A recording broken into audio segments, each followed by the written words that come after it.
जय राधा माधव राधा माधव राधे जय राधा माधव राधा माधव राधे जय गौर निताय गौर निताय गौर निताय जय गौतम जय कृष्ण बलराम कृष्ण बलराम जय कृष्ण बल जय जय प्रभुपाद प्रभुपाद प्रभुपाद जय जय प्रभुपाद जय जय गुरुदेव गुरुदेव गुरुदेव जय जय गुरुदेव नित्य गौर हरि बोल हरि बोल हरि बोल नित्य गौर हरि बोल नित्य गौर प्रेमानंदे हरि हरि हरि बोल हरे कृष्ण હરી प्रभु હરી બોલ. ખૂબ ખૂબ ધન્યવાદ માનસી માતાજી સુંદર મજાના કીર્તન માટે. હરે કૃષ્ણ. હરે કૃષ્ણ સુરક્ષા પ્રભુજી, માતાજી, તમને આરતી પ્રણામ. માતાજી, તમારી हरे સેવાઓ कृष्णा માટે ખૂબ प्रभु जी ખૂબ હરે दंडवत ધન્યવાદ. प्रणाम। કૃષ્ણ પ્રભુજી, દંડવત હરી પ્રણામ. સુંદર પ્રભુ હરે हरे કૃષ્ણ. कृष्ण प्रभु दंडवत प्रणाम। રમણ પ્રેષ્ઠા પ્રભુ કૃષ્ણ हरे કૃપાલય कृष्णा પ્રભુ प्रभु जी। હરે કૃષ્ણ. તેજલ માતાજી, નીલપા માતાજી હરે કૃષ્ણ. હરે આકૃતિ કૃષ્ણ માતાજી, પ્રભુજી. આરતી માતાજી, જ્યોત્સનાબેન રાઠોડ હરે માતાજી, કૃષ્ણ. પુષ્પા માતાજી, નરેન્દ્ર પ્રભુ, મુકેશ પ્રભુ, ખૂબ ખૂબ સ્વાગત છે આપ સૌનું. હરે કૃષ્ણ. હરે કૃષ્ણ. હરે કૃષ્ણ પ્રભુજી. હરે કૃષ્ણ. હરે કૃષ્ણ. વેલકમ. ખૂબ ખૂબ હૃદયપૂર્વક નું સ્વાગત છે આપ સૌનું ઇસ્કોન મેંગલુરુ શ્રી શ્રી રાધા ગોવિંદ મંદિર. હરે કૃષ્ણ. એમ આઈ ઓડિબલ? શ્રી કૃષ્ણ ચૈતન્ય પ્રભુ નિત્યાનંદ. એમ આઈ ઓડિબલ? મારો અવાજ આવે છે? હરે કૃષ્ણ. હા હા પ્રભુજી, આવે પ્રભુજી છે. આવે છે હવે હવે આવ્યો ને? આવ્યો, હવે આવ્યો। હવે આવ્યો. પાવર કટ થઈ ગયો છે, બરાબર? એટલે ચાલો. ખૂબ ખૂબ સ્વાગત છે આપ સૌનું ઇસ્કોન મેંગલુરુ શ્રી શ્રી રાધા ગોવિંદ મંદિર કુલાય તરફથી શ્રી શ્રીમદ ભગવદ ગીતા અધ્યાય પહેલો લેવલ 2 એડવાન્સ કોર્સમાં આપ સૌનું ખૂબ ખૂબ સ્વાગત છે. ઓકે, તો યસ, દીપિકા માતાજી, ઉર્મિલા સાધુ માતાજી, મુકેશ મકવાણા પ્રભુ, નરેન્દ્ર પ્રભુ, જયંત પટેલ પ્રભુ, નિરાલી હરે માતાજી, કૃષ્ણ। નીલપા માતાજી હરે કૃષ્ણ, હિરલ પટેલ માતાજી, નૈના નડિયાદરા માતાજી હરે કૃષ્ણ, દીપ્તિ માતાજી, અરાધિકા સીતા માતાજી, પરેશ હરે શાહ કૃષ્ણ પ્રભુ, પ્રભુજી, બીના દંડવત માતાજી, પ્રણામ. સ્વાતિ हरे માતાજી, कृष्ण સુરેશ प्रभु जी પ્રભુ, दंडवत प्रणाम। દંડવત પ્રણામ, હરે કૃષ્ણ વંદના પ્રભુજી. માતાજી, રતિલાલ પ્રભુ, વિમલા વ્રજરાની માતાજી, ગીતા પ્રિયા વ્રજરાની માતાજી, જ્યોત્સનાબેન રાઠોડ માતાજી હરે કૃષ્ણ, શશી માતાજી, બેલા માતાજી, હરે કૃષ્ણ સ્વાગત છે આપ પ્રભુજી. સૌ. હરે કૃષ્ણ. તેજલ માતાજી, વેલકમ વેલકમ. ચાલો શરૂઆત કરશું. हरे कृष्ण प्रभु जी અમરીશનાથ दंडवत કૃષ્ણ प्रणाम। પ્રભુ, વેલકમ બાપુ, વેલકમ, સ્વાગત છે આપનું. દક્ષા મકવાણા માતાજી, અલ્પેશ કલોત્રા પ્રભુ, હરે કૃષ્ણ વેલકમ પ્રભુજી. વેલકમ. હરે हरे કૃષ્ણ. कृष्ण। હરે કૃષ્ણ. હરે કૃષ્ણ. મોના અંધારિયા માતાજી હરે કૃષ્ણ.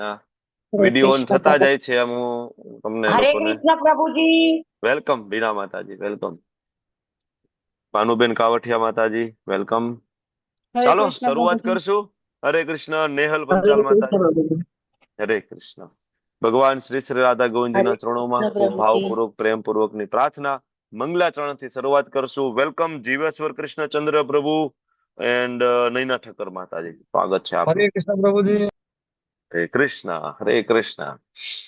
કનક પરમાર હરે માતાજી કૃષ્ણ. હરે કૃષ્ણ. હરે કૃષ્ણ.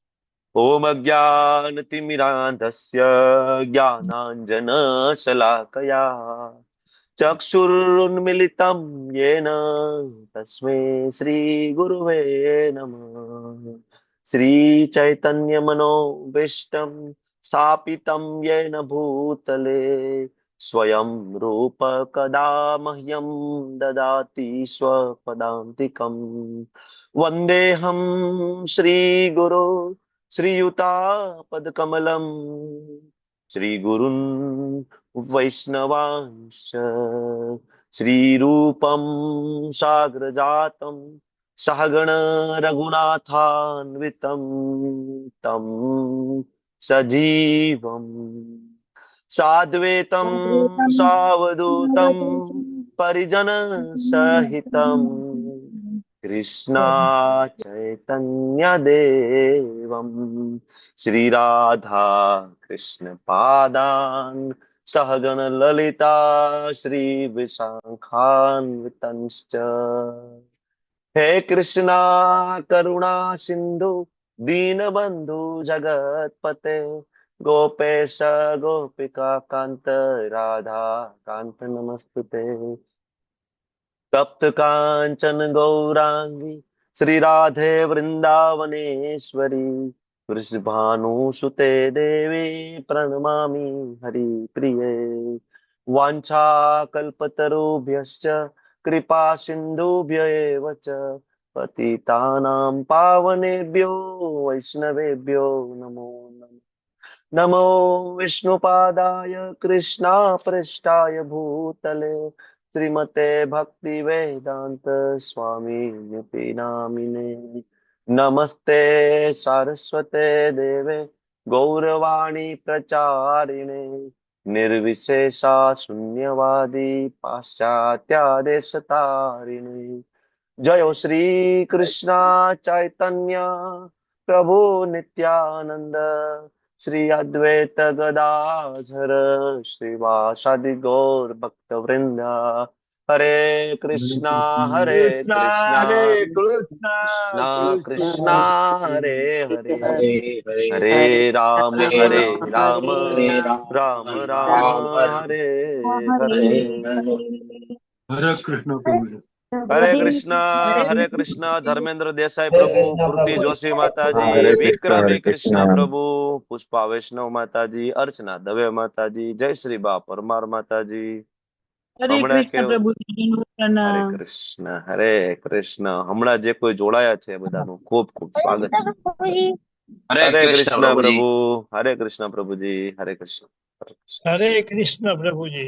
ભરતભાઈ પંડ્યા પ્રભુ વેલકમ હરે કૃષ્ણ રીટાબા જાડેજા માતાજી હરે કૃષ્ણ જય કિશોરી માતાજી હરે હરે કૃષ્ણ પ્રભુ કૃષ્ણ દંડવત પ્રણામ દંડવત પ્રણામ દંડવત પ્રણામ. સ્વાગત છે આપ સૌ ચાલો આરતી માતાજીને કોસ્ટ બનાવવાના બાકી છે બાકી તો ઘણા બધા આજે કોસ્ટ બનાવ્યા છે બેકગ્રાઉન્ડ હરે કૃષ્ણ પ્રભુ દંડવત કંટ્રોલ પ્રણામ. દંડવત પ્રણામ આરતી માતાજી સુરક્ષા માતાજી માનસી માતાજી જીવેશ્વર પ્રભુ અને બધા જ આપણા બેકગ્રાઉન્ડના શ્રી શ્રી રાધા ગોવિંદજીના સિપાહીઓ તમારું બધાનું ખૂબ ખૂબ હું આભાર પ્રગટ કરું છું કૃષ્ણ કૃપાલય પ્રભુ તમે ડ્રાઇવિંગ કરો છો હરે કૃષ્ણ પ્રભુ પ્લીઝ हाँ ટેક प्रभु जी। કેર हरे कृष्ण પ્લીઝ હા યસ પ્રભુ ટેક કેર પ્રભુ take care please thank you પ્રભુ તો આપણે ગઈકાલે ચર્ચા કરી રહ્યા હતા 2 દિવસથી ઓરિએન્ટેશન સેશન ઉપર કઈ રીતના ક્લાસ ચાલશે રાવસલ પ્રભુપાદ પ્રણામ મંત્ર તમે લોકો બધા ભણ્યા શીખ્યા અને આઈ હોપ કે તમે ધીમે ધીમે કંઠસ્થ કરી ચૂક્યા હશો બરાબર કઈ રીતના ભગવદ ગીતાનો ક્લાસ ચાલશે શું એના નિયમો છે લેવલ 2 ની અંદર બરાબર તો એક માળાથી શરૂઆત કરવાની મંગલા આરતીમાં આજે કેટલા લોકો આવ્યા હતા મંગલા આરતીમાં વિડીયો ઓન કરીને સાચું બોલજો મારી પાસે રેકોર્ડિંગ છે નહીં હું રેકોર્ડિંગ બતાવીશ તમને લોકોને ખોટો નહીં બોલતા બોલો કેટલા લોકો આવ્યા હતા આજે વિડીયો ઓન રાખીને કે જેને આવીને વિડીયો ચાલુ કર્યો હોય એવા કેટલા પાર્ટિસિપન્ટ છે ઓકે ઘણા બધા છે ખૂબ સરસ ઘણાને સવાર સવારમાં કદાચ વિડીયો ઓન કરવો અનુકૂળ ના આવતો હોય એવું બની શકે ઘરનું વાતાવરણના કારણે હું સમજી શકું છું ડોન્ટ વરી બરાબર વિડીયો ઓન અથવા વિડીયો ઓફ બંને આપણે કન્સિડર કરીએ જ છીએ તમે આવો બરાબર ભગવાનના દર્શન કરો ઓકે ચાલો તો મંગલા આરતી પછી તુલસી આરતી બરાબર તુલસી આરતી પછી બરાબર શ્રીલ પ્રભુપાદજીનું પુસ્તક રીડિંગ બરાબર બુક રીડિંગ આટલું આપણે સાધના ચાર્ટમાં ખાસ ભરવાનું છે સાધના ચાર્ટ તમને રોજ મોકલીએ છીએ લિંક બરાબર અને એ તમે લોકોએ ભરવાનું ઘણા બધા લોકોએ શરૂ કરી દીધું છે હું ગઈકાલે તમારા લોકોનો સાધના ચાર્ટ ચેક કરતો હતો ઘણા બધા લોકોએ ભર્યા છે સાધના ચાર્ટ ખૂબ સરસ પછી આપણે સૈદ્ધાંતિક રીતે ભગવાન કૃષ્ણ પૂર્ણ પુરુષોત્તમ છે એની ચર્ચા કરતા હતા પહેલો શ્લોક આપણે જોયો હતો કે ભક્તો અસીમે સખા ચેતી જ્યાં સુધી આપણે ભગવાન કૃષ્ણને પૂર્ણ પુરુષોત્તમ નહીં માનીએ ત્યાં સુધી તો એ વળશે નહીં આપણું તમે એવું માનશો કે કૃષ્ણ એક સામાન્ય માણસ છે તો એ ટીચિંગ્સ તમારા ગળે ઉતરશે નહીં, સમજી નહીં શકો. એટલે પેલું તો એ સમજવું પડશે કે ભગવાન પૂર્ણ પુરુષોત્તમ છે. બરાબર, ત્યાંથી શરૂઆત કરશું, આપણે ભગવાનના ભક્ત બનવાની કોશિશ કરીશું.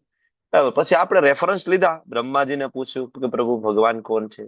બ્રહ્માજીએ કીધું ઈશ્વર પરમ કૃષ્ણ. શિવજીને કીધું પ્રભુ તમે કહો ભગવાન કોણ છે. શિવજીએ કીધું યસ આરાધના નામ સર્વેશામ વિષ્ણુર આરાધના પરમ ભગવતમ વાસુદેવમ પ્રપન્નમ. શિવજીએ કહ્યું આપણને. પરાશર મુનિને પૂછ્યું ભગવાન કોણ છે. પરાશર મુનિ આપણને વ્યાખ્યા સમજાવી કે ભાઈ આ આટલું આટલું હોય તો ભગવાન કહેવાય એને. બરાબર, અને એના અનુસંધાને અલગ અલગ આચાર્યો આવ્યા અને ભગવાન જયારે જયારે અવતરિત થયા તો આચાર્યો ભગવાનને ઓળખ્યા છે. બરાબર, તો એવા અલગ અલગ આચાર્યોમાં આપણે સૌ પ્રથમ સુખદેવ ગોસ્વામી અને ભગવાન વેદવ્યાસજી પાસે ગયા અને પૂછ્યું કે પ્રભુ ભગવાન કોણ છે સમજાવો. ત્યારે કહ્યું કૃષ્ણસ્તુ ભગવાન સ્વયં. અર્જુનજી મહારાજ પાસે ગયા, અર્જુનજીને પૂછ્યું પ્રભુ તમે કહો ભગવાન કોણ છે. અર્જુન કે કહ્યું તો ખરી લેવલ 1 માં, પરમ બ્રહ્મ પરમ ધામમ પવિત્રમ પરમમ ભગવાન કૃષ્ણ છે પરમ બ્રહ્મ. બરાબર, પછી આપણે મધ્વાચાર્યના શરણે ગયા. આપણી આચાર્ય આપણી જે પરંપરા બ્રહ્મ મધ્વ ગૌડીય વૈષ્ણવ પરંપરાના મહાન આચાર્ય મધ્વાચાર્યને પૂછવા ગયા પ્રભુ તમે કહો ભગવાન કોણ છે. મધ્વાચાર્ય કીધું કૃષ્ણ પૂર્ણ પુરુષોત્તમ છે, સર્વોચ્ચ શક્તિ છે. બરાબર, રામાનુજાચાર્યને પૂછ્યું કે હે કહો તમે તો રામના અનુજ છો, તમે તો કહો ભગવાન કોણ છે. એને કહ્યું યસ ભગવાન કૃષ્ણ છે, સર્વોચ્ચ શક્તિ છે, સર્વોચ્ચ સત્તા છે, કૃષ્ણ છે. વલ્લભાચાર્યજીને પૂછ્યું, બરાબર, પુષ્ટિમાર્ગ સંપ્રદાયના પ્રણેતા, કહ્યું ભગવાન કોણ છે. કૃષ્ણ છે.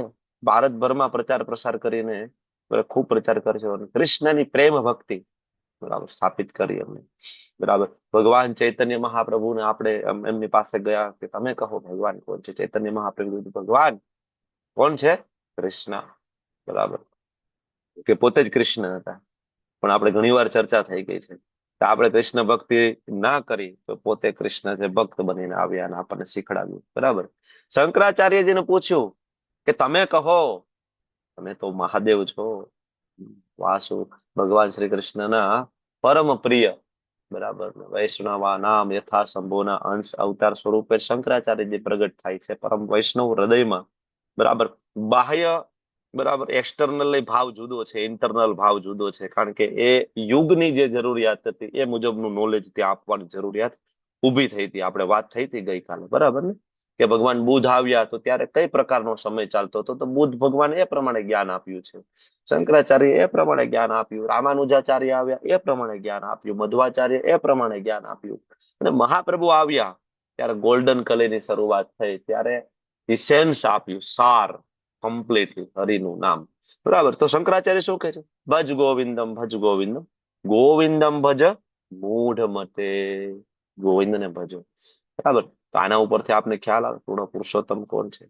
બધાએ પુષ્ટિ કરી, પણ કૃષ્ણ પોતે શું કહે છે, તો કૃષ્ણે કીધું જન્મ કર્મ ચમે દિવ્યમ, જાણી લો બીજી વાર જન્મ નહીં થાય, હું જ મુક્તિ આપી શકું છું, મુક્તિ દદાતી ઇતિ મુકુંદ. કૃષ્ણએ કન્ફર્મ કર્યું. મોક્ષ જોઈતો હોય તો કૃષ્ણ પાસે જવું પડશે. કૃષ્ણ એમનું જન્મ અને એની કર્મની લીલાઓ ભાગવતમની અંદર વિસ્તાર પૂર્વક આપી છે.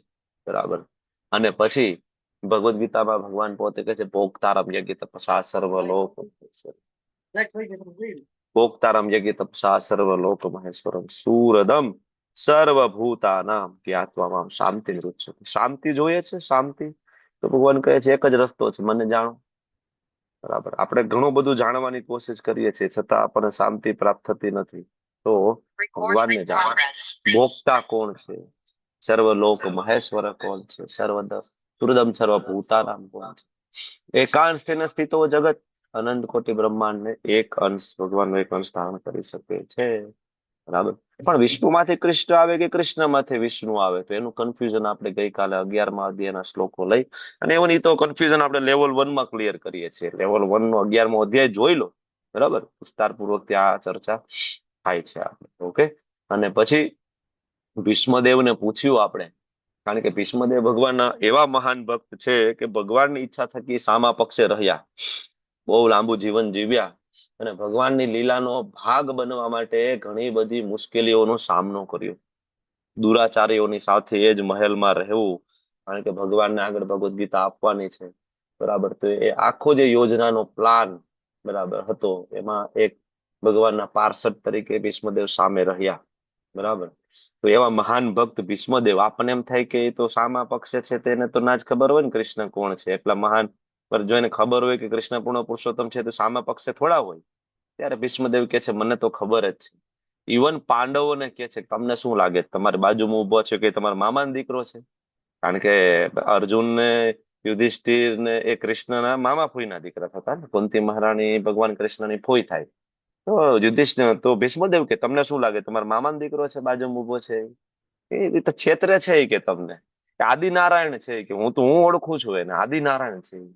એમાંથી તો ઇવન બધા અવતારો, નારાયણના અવતારો એનામાંથી આવે, વિષ્ણુ એનામાંથી આવે, અનંત કોટી બ્રહ્માંડ એમાંથી આવે. છેતરે છે તમને, મોહ પમાડે છે, ઓળખો કોણ છે. બરાબર, ભીષ્મદેવ કહે છે. બરાબર. તો કોણ સમજી શકે? ભગવાનના ભક્ત 12 મહાજનોમાં એક મહાજન છે ભીષ્મદેવ, કોઈ સામાન્ય તો છે નહીં. બરાબર, બ્રહ્માજી, શિવજી, ભીષ્મદેવ ઓળખી શકે કે કૃષ્ણ કોણ છે. ભક્ત્યા, માત્ર ભગવાનના ભક્તો ભગવાનને ઓળખી શકે કે ભગવાનથી ઉપરની કોઈ સત્તા છે જ નહીં. આ બધી ચર્ચા ગઈકાલે થઈ ગઈ ને. બરાબર. અને ભગવાને કીધું પૂર્ણ પુરુષોત્તમ પણ હું જ છું, વેદોનો સાર હું છું. અલગ અલગ ઉપનિષદ, અલગ અલગ રેફરન્સમાં આપણે ગયા અને ઘણા બધા રેફરન્સ આપણે ગઈકાલે લીધા. ભક્તિ રસામૃત સિંધુમાં ગુણ પ્રમાણે પણ ભગવાન સર્વોચ્ચ છે, જેમાં 4 મહત્વના ગુણ જે બીજે ક્યાંય નહીં જોવા મળે કૃષ્ણ સિવાય: લીલા વારિધિ, પ્રેમણા પ્રિયાધિક્ય, વેણુ માધુર્ય અને રૂપા માધુર્ય. 4 ગુણ એવા છે કે માત્ર કૃષ્ણમાં, કૃષ્ણના બીજા કોઈ પણ અવતારોમાં પણ નહીં. ભગવાનના ઇવન રામચંદ્રજી સ્વરૂપે આવે તો એમાં પણ આ 4 ગુણ નથી જોવા મળે. બરાબર. તો એટલે કૃષ્ણ ભગવાનના પરમ વ્યક્તિત્વ છે. આ બધા કન્ક્લુઝન ઉપર આપણે ગઈકાલે આવી અને પેલા અધ્યાયની શરૂઆત કરી. પેલા અધ્યાયના પૃષ્ઠભૂમિની ગઈકાલે આપણે ચર્ચા કરી કે કેવી રીતના યુદ્ધ ભૂમિ ઉપર એક બાજુ 7 અક્ષોની સેના, એક બાજુ 11 અક્ષોની સેના ઉભી છે. બરાબર. અને ભગવાન ભગવદ ગીતા બોલવાની શરૂઆત કરી તો 18 દિવસ, સોરી 18 અધ્યાય ને કઈ રીતના વિભાજન કર્યું, 6, 6 ને 6, એની ચર્ચા થઈ. શંકરાચાર્યજીએ જે આપણને શ્રીમદ ભગવદ ગીતાનું મહાત્મય આપ્યું એના ઉપર વિસ્તારપૂર્વક ગઈકાલે ચર્ચા થઈ, શ્લોક વિભાજન જોયું અને છેલ્લે આ સ્લાઇડ ઉપર આવીને આપણે ગઈકાલે ઉભા રહ્યા હતા. આજે આ સ્લાઇડ થી આપણે આગળ વધી રહ્યા છીએ.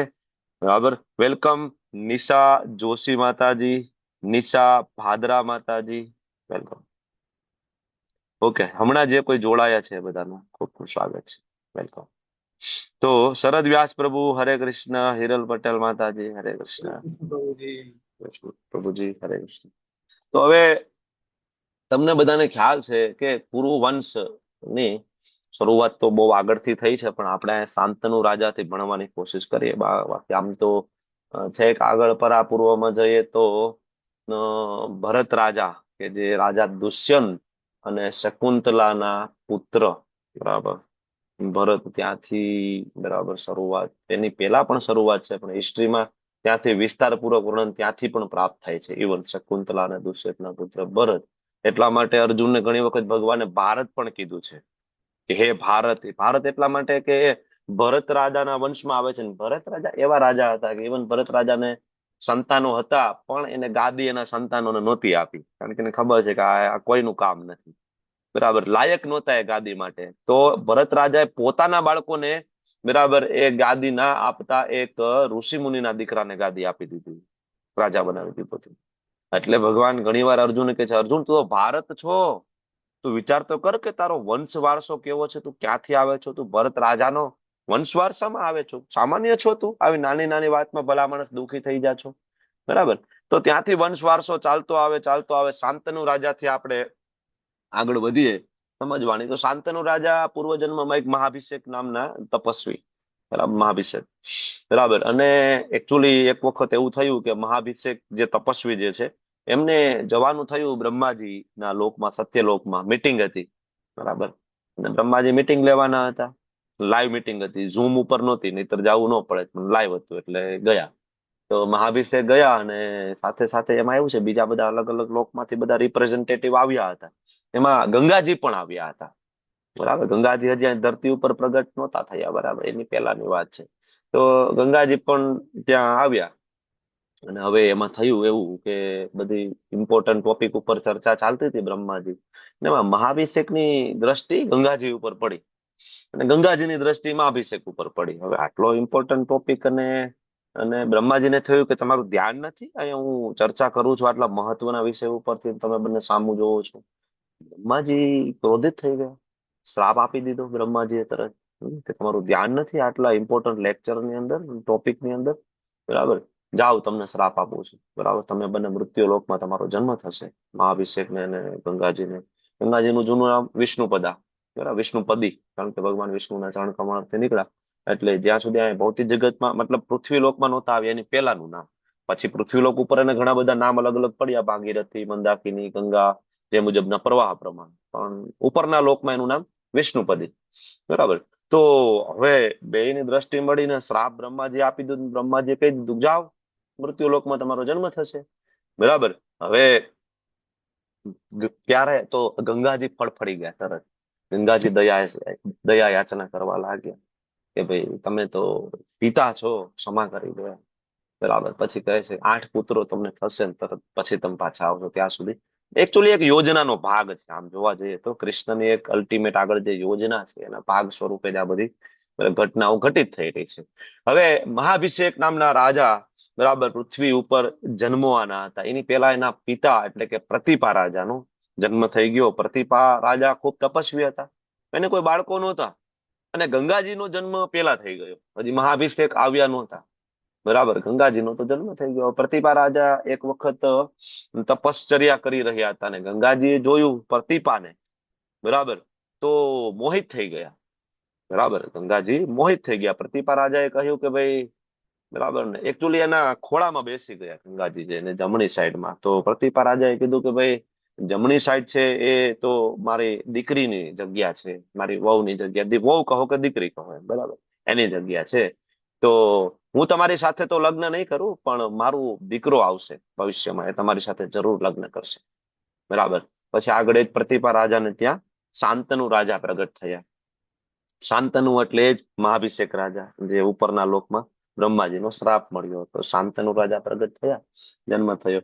અને પછી શાંતનુ રાજા અને ગંગાજી, બરાબર, તમને બધાને ખ્યાલ છે, એક વખત પછી ગંગાજીને જોયા અને ગંગાજીથી ખૂબ મોહિત થઈ ગયા.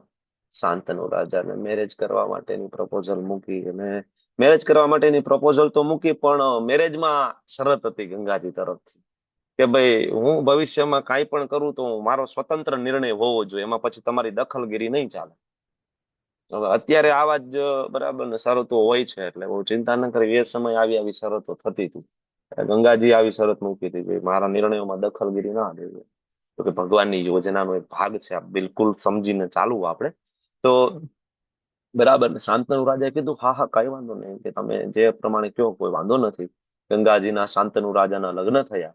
બરાબર. પણ હવે એનાથી જે પ્રથમ પુત્ર પ્રાપ્ત થયો, અને જેવો પુત્ર પ્રાપ્ત થયો એ જ રાત્રે ગંગાજી, જે સ્ત્રી સ્વરૂપે છે, એ જ ગંગાજી એના પુત્રને લઈને, ગંગાજી જે નદી સ્વરૂપે વહી રહ્યા છે એમાં વહાવી દીધા નાના બાળકને.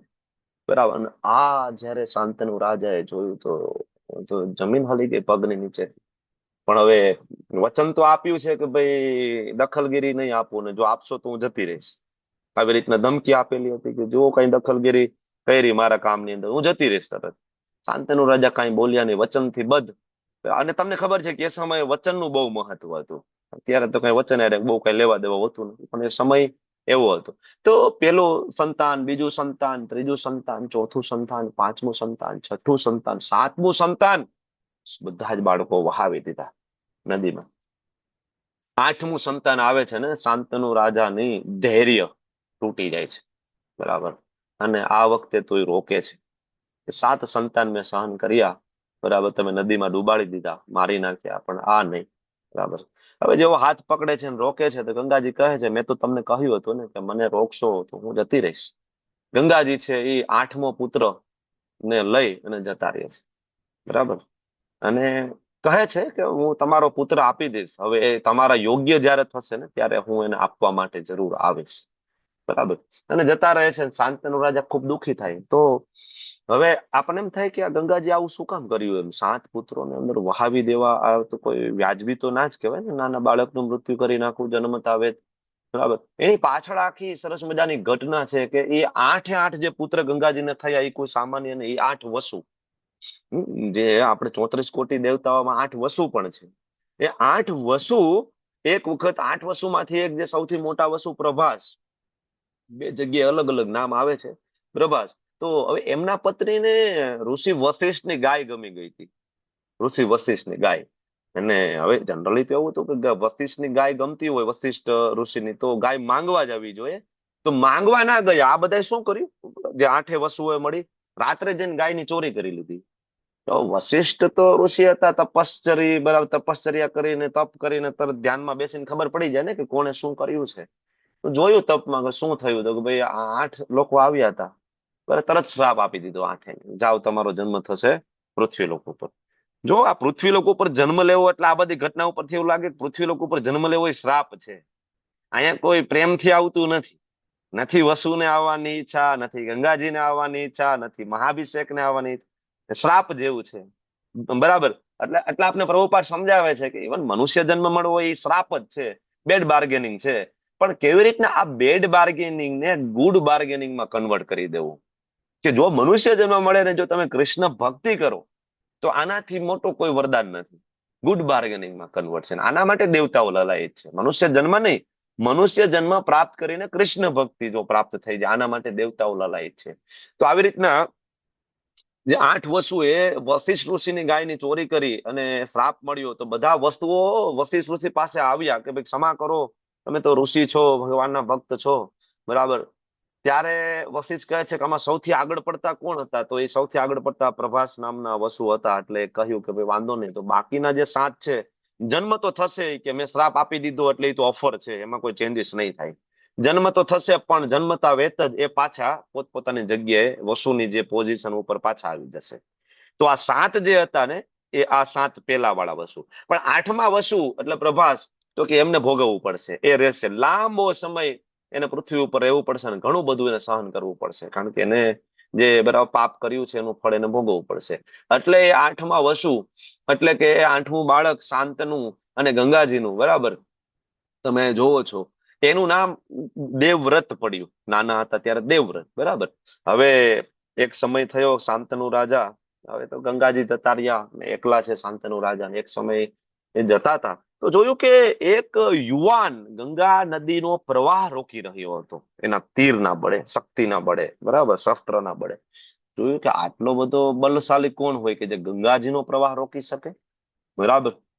જોયું અને ઇન્ટ્રોડક્શન, મતલબ થોડું ઇન્ટ્રો જેવું થયું, ત્યાં ગંગાજી પ્રગટ થઈ ગયા અને કીધું કે આ બીજું કોઈ નહીં, આ તમારો દીકરો છે દેવવ્રત, જે હું તમારી પાસેથી લઈ ગઈ હતી, બરાબર. તો ગંગાજી એમને લઈ અને અલગ અલગ મહાન મહાન ઋષિઓ પાસે, બરાબર, એમને બધી વિદ્યાઓ અપાવી. ભારદ્વાજ ઋષિ, ભગવાન પરશુરામ પાસેથી ઘણું બધું એમને શીખવા મળ્યું, ગુરુપદ ઉપર બિરાજમાન કરે, ઘણું બધું શીખ્યા, એક્સપર્ટ થયા વિષ્ણુદેવ ભગવાન પરશુરામ પાસેથી. અને દેવવ્રતને આપીને પછી તો કમિટમેન્ટ એવું હતું કે ભાઈ આ 8નું કાર્યક્રમ પતે એટલે પછી ગંગાજી તો જતા રહેશે, એનો શ્રાપ ત્યાં પૂરો થઈ ગયો, એટલે ગંગાજી તો જતા રહ્યા, બરાબર. અને હવે થયું એવું કે બાપ દીકરો, મતલબ દેવવ્રત અને શાંતનુ રાજા, બધું બરાબર ચાલતું હતું. એક દિવસ શાંતનુ જતા હતા વિહાર માટે, શિકારમાં, અને જોયું કે એક નદીની અંદર એક બોટ ચલાવતી હતી સુંદર મજાની કન્યા, મત્સ્યગંધા, બરાબર. એની ગંધના કારણે આકર્ષાઈ ગયા, બરાબર. કોણ, તો કે એનું જૂનું નામ મત્સ્યગંધા હતું. હવે એકચ્યુઅલી આ મત્સ્યગંધાની પણ પેલાની સ્ટોરી એવી છે કે મત્સ્યગંધા અને પરાશર મુનિ મળ્યા, બરાબર, પરાશર મુનિ, અને એની બોટમાં પરાશર મુનિ બેઠા મત્સ્યગંધાને, અને મત્સ્યગંધા અને પરાશર મુનિએ વરદાન આપ્યું અને એના શરીરમાંથી જે દુર્ગંધ, માછલી, ગંધાતી માછલી જેવી જે દુર્ગંધ આવતી હતી એને સુગંધમાં કન્વર્ટ કરી દીધી, બરાબર. અને પરાશર મુનિ અને સત્યવતી આ બંનેના તપના બળે એક પુત્ર પ્રાપ્ત થયો, એ વ્યાસદેવ ભગવાન, વેદ વ્યાસ, કૃષ્ણદેવ પાયન વેદ વ્યાસ. અને એનું કૌમાર્ય પણ અખંડ રહ્યું, બરાબર. એવું એટલે આપણા જેવું નથી આ પુત્ર પ્રાપ્ત કરવાની આપણી જે પદ્ધતિ, એટલે બિલકુલ એમાં, બરાબર, સંદેહ ના થવો જોઈએ આપણને. ઓકે, તો હવે આ જે મત્સ્યગંધા, પછી તો પરાશર મુનિ જતા રહ્યા અને વેદ વ્યાસ તો તરત જ બરાબર બધું છોડીને જતા રહ્યા, બરાબર, તપ કરવા માટે. એટલે હવે પાછા મત્સ્યગંધા સત્યવતી બની ગયા અને એ એકલા હતા. સત્યવતીની સુગંધથી શાંતનુ રાજા આકર્ષાઈ ગયા, બરાબર. સત્યવતીને મળ્યા શાંતનુ રાજા અને કહ્યું કે ભાઈ તમે મારી સાથે લગ્ન કરો, બરાબર. શાંતનુ રાજા એકલા હતા, ગંગાજી તો જતા રહ્યા છે, બરાબર. પણ સત્યવતીના પિતાજી શરત મૂકે છે બરાબર, કે ભાઈ લગ્ન તો કરે કોઈ વાંધો નથી, પણ તમારે ઓલરેડી એક પુત્ર છે જેનું નામ દેવવ્રત, અને ઈ મોટો છે, આગળ જતા રાજા તો દેવવ્રત બનશે, તો મારી દીકરીને તમે કદાચ પરણાવીને લઈ જાઓ અને તમારા સંતાન થાય તો એનું શું સ્ટેટસ શું? રાજા તો દેવવ્રત બનશે, તો ભાઈ અમારે બાર મારી દીકરીના દીકરા તો બરાબર દેવવ્રતના ચપરાસીની જેમ જ રહેવું પડશે ને. અને બરાબર મારી દીકરીની કોઈ દાસી જેવી વેલ્યુ રહેશે, બીજું તો કઈ એને ખાસ માન નહીં મળે. બરાબર, તો શાંતનુ રાજાએ કીધું પણ હવે એ તો એનો હક છે દેવવ્રતનો, એ તો હું લઈ ના શકું ને, બરાબર, એ તો મારાથી નહીં થાય. બરાબર, રાજા તો દેવવ્રત બનશે, કારણ કે ઓલરેડી એને કહેવાય કે રાજકુમાર ઘોષિત કરી દીધા હતા દેવવ્રતને. એટલે શાંતનુ રાજાએ તો એ પ્રસ્તાવ ઠુકરાવી દીધો કે ભાઈ નહીં, હું એની સાથે અન્યાય ના કરી શકું મારા દીકરા સાથે. શાંતનુ રાજા જતા રહ્યા, પણ ખૂબ પ્રેમ કરતા હતા સત્યવતીને, ક્યાંય ચેન ના પડે, કેટલાય દિવસ સુધી ખાય નહીં પીવે નહીં. બરાબર, તો દેવવ્રતને ખબર પડી કે ભાઈ પિતાજી છે અસ્વસ્થ રહે છે. કોશિશ કરી ઘણી બધી જાણવાની, પણ જાણી ના શક્યા. પછી એક દિવસ જે હમણાં સારથી હતા શાંતનુ રાજા, એને બોલાવ્યા. બરાબર, કે ભાઈ કેમ પિતાજી ક્યાં જાય છે હમણાંથી રોજ, અને કેમ આટલા ઉદાસ રહે છે? ત્યારે એને કહ્યું એનો સારથી, ભાઈ તમારા પિતાજી એક જગ્યાએ જાય છે અને એક બોટ ચલાવતી જે કન્યા છે બસ એને દૂરથી જોવે છે. બરાબર, દેવવ્રતને થયું કે ભાઈ શું થયું કે તમે ત્યાં ગયા? બરાબર, એવું હોય તો લગ્ન કરાવી દો ને, કોઈ વાંધો નથી ને. બરાબર, તો ગયા, પછી વાત થઈ તો ફરીથી સત્યવતીના પિતાજીએ બધી શરતો મૂકીને કીધું ભાઈ તમે રાજા બનશો તો ભાઈ મારી દીકરીને, કે આટલી નાની એવી વાત છે, એમાં શું મોટી વાત? બરાબર, તમે આટલું બધું, બરાબર, તમે ક્યાં વિચારવા જેવું શું હતું? એ કે હું તમને વચન આપું છું, બરાબર, કે હું રાજગાદી ઉપર નહીં બેસું. મૂળ તો પ્રશ્ન એ જ છે ને, હું રાજગાદી ઉપર નહીં બેસું. પણ તો કે મૂળ મુદ્દો તો પાછો એનો એ રહે ને કે તમે આગળ જતા તમે લગ્ન કરો દેવવ્રતને કે લગ્ન કરો, તમારું સંતાન થાય તો પાછો રાજા બનવાનો અધિકાર તો તમારા દીકરાને જ રહેશે ને, તો પાછું અમારે તો આગળ એનો પ્રશ્ન રહેશે. બરાબર, તો એમાં શું મોટી વાત છે? બરાબર ને, તરત જ દેવવ્રત ત્યાં પ્રતિજ્ઞા લે છે કે હું આજીવન બ્રહ્મચર્ય ધારણ કરીશ, નૈષ્ટિક બ્રહ્મચર્ય ધારણ કરીશ, હું કોઈ દિવસ લગ્ન નહીં કરું, તો મારા કોઈ સંતાન થવાનો પ્રશ્ન નથી. અને બીજું, હું આજીવન મૃત્યુ પર્યંત હસ્તિનાપુરની ગાદીનો દાસ બનીને, રક્ષક બનીને રહીશ, તો હું કોઈ દિવસ ગાદી ઉપર નહીં બેસું. બરાબર, હવે કે બીજું કઈ પ્રશ્ન હોય તો કહો. સત્યવતીના પિતાજીને કીધું તો કે ના બસ હવે કઈ નહીં, તો કે હવે મારી માને મોકલો મારી સાથે. બરાબર, લઈને જાય છે. અને પિતાજીને જયારે આ વસ્તુની ખબર પડે છે કે આવી પ્રતિજ્ઞા લીધી છે, ભીષ્મ પ્રતિજ્ઞા, બરાબર, પિતાજી ખૂબ રડે છે એકચ્યુઅલી શરૂઆતમાં, કે આવું મારા કારણે મારો દીકરાએ આટલો મોટો ત્યાગ આપ્યો, નૈષ્ટિક બ્રહ્મચર્ય, આજીવન હસ્તિનાપુરનો દાસ, જે પોતે ચક્રવર્તી સમ્રાટ બની શકે એમ છે. વોઇસ નથી આવતો એવો મેસેજ આવે છે આવે છે હિરલ પટેલ પ્રભુજી, માતાજીનો. આવે એમને છે મેસેજ પ્રભુજી, કરો આવે ને, છે. એકવાર રીજોઈન કરી દે, એક વખત હા એમને હા મેસેજ કરી દેજો. વોઇસ ક્લિયર છે કે તમે રીજોઈન કરી દો. ઓકે, તો હવે બરાબર, હવે લઈ ખૂબ રડ્યા અને પછી એમને વરદાન આપ્યું શાંતનુ રાજાએ એમના પુત્ર દેવવ્રતને, અને એની જે પ્રતિજ્ઞા, બરાબર, એના કારણે ત્રણે લોક કહેવાય ને ત્યાં હલી ગયા. બરાબર, ને ભીષ્મ ત્યારથી એનું નામ પડ્યું ભીષ્મદેવ. બરાબર, અને વરદાન આપ્યું ઈચ્છા મૃત્યુ. શાંતનુ રાજાએ જે તપશ્ચર્યા કરી હતી, તપશ્ચર્યાના બળે એને વરદાન આપ્યું કે ભાઈ તારું ઈચ્છા મૃત્યુ થશે, જ્યાં સુધી તું ઈચ્છા નહીં કરે ત્યાં સુધી મૃત્યુ નહીં થાય. તો આવી રીતના શાંતનુ અને હવે સત્યવતીના લગ્ન થયા. પછી એમને બે દીકરા થયા, ચિત્રાંગદ અને વિચિત્રવીર્ય, બે દીકરા થયા. બરાબર, હવે આમાંથી એક પછી એક, એમાં એવું હતું ચિત્રાંગદ છે ને રાજા તો બનાવ્યા, પણ થોડા દિવસ થયું એવું તો યુદ્ધની અંદર એનું મૃત્યુ થઈ ગયું. બરાબર, પાછો પ્રશ્ન એ થયો તો વિચિત્રવીર્યને રાજા બનાવ્યા, તો વિચિત્રવીર્ય ખૂબ બીમાર રહેતા હતા, તો એનું મૃત્યુ તો બીમારીમાં થઈ ગયું. તો આ બેયના લગ્ન નહોતા થયા એની પેલા મૃત્યુ થઈ ગયું. તો ભીષ્મદેવ પાછા એને ચિંતામાં. પાછો મૂળ મુદ્દો તો ત્યાં જ આવી ગયો ને કે સત્યવતી શાંતનુના દીકરા રાજા બનવા જોઈએ, ભીષ્મદેવ તો બનવાના નથી. પણ હવે તો દીકરા તો ગુજરી ગયા, સંતાનો તો થયા નથી એને. બરાબર, હવે થયું આ તો ગુજરી ગયા, એની પેલાની એક વાત એવી છે કે ભાઈ આની યાર લગ્ન કોણ કરે? બરાબર, મૂળ મુદ્દો એ હતો કે ભાઈ આની યાર મેરેજ કોણ કરે? બરાબર, તો ભીષ્મદેવે ચડાઈ કરી. બરાબર, ભીષ્મદેવ ગયા અને ચડાઈ કરી કાશી ઉપર. કાશીના જે રાજા એકચ્યુઅલી ત્યારે સ્વયંવરની બરાબર રચના હતી. કોના? તો કે અંબાલિકા અને અંબિકા, આ ત્રણના સ્વયંવર થતા હતા, અને એ લઈ આવ્યા. ભીષ્મદેવ ત્યાં ગયા અને આ ત્રણેયને ઉપાડીને લઈ આવ્યા. બરાબર, કે ભાઈ તમે લગ્ન કરો. ત્યારે કોની સાથે? તો કે ચિત્રાગજ ને વિચિત્ર વીર્ય સાથે લગ્ન કરો. કારણ કે આમ તો એનામાં એટલી શક્તિ નહોતી કે એ જઈને લઈ આવી શકે, એટલા બલશાલી નહોતા. બરાબર, પણ એમાં અંબિકા અને જે અંબાલિકા જે હતી ને, એ તો બે માની ગયા, પણ અંબા માન્યા નહીં. કારણ કે અંબા છે ને, એ સાલ્વ નરેશને પ્રેમ કરતા હતા. એટલે અંબાએ કીધું ભાઈ હું લગ્ન નહીં કરું, કાં તો લગ્ન કરું તો ભીષ્મ તમે મને લાવ્યા છો ને, તમે મને જીતીને લાવ્યા, તો લગ્ન હું તમારી સાથે કરું. પણ ભીષ્મ કે મેં તો નેક્સ્ટ એક બ્રહ્મચારીનું વ્રત લીધું છે, હું કેવી રીતના લગ્ન કરું? એ તમારે પેલા વિચારવું જોઈતું હતું ને. તમે જીતીને તમે લાવ્યા, તો ન્યાયની દ્રષ્ટિએ જોવો તો લગ્ન તમારે કરવા પડશે. વિચિત્ર વીર્ય કે હું ચિત્રાગજ સાથે લગ્ન નહીં કરું. બરાબર, આ બધું હવે તો ઘમાસાણ યુદ્ધ થઈ ગયું. બરાબર, અંબા અને ભીષ્મદેવ વચ્ચે. અને તો પછી ભીષ્મદેવે કીધું એક કામ કરો, મારા ગુરુ પાસે જાઓ, પરશુરામ પાસે, તમને કઈક રસ્તો બતાવશે. ભગવાન પરશુરામ પાસે અંબા ગયા, કીધું ભાઈ તમારા શિષ્યએ મારી સાથે અન્યાય કર્યો છે. પરશુરામ ખૂબ ક્રોધિત થયા અને ભીષ્મદેવ અને પરશુરામજીનું યુદ્ધ થયું.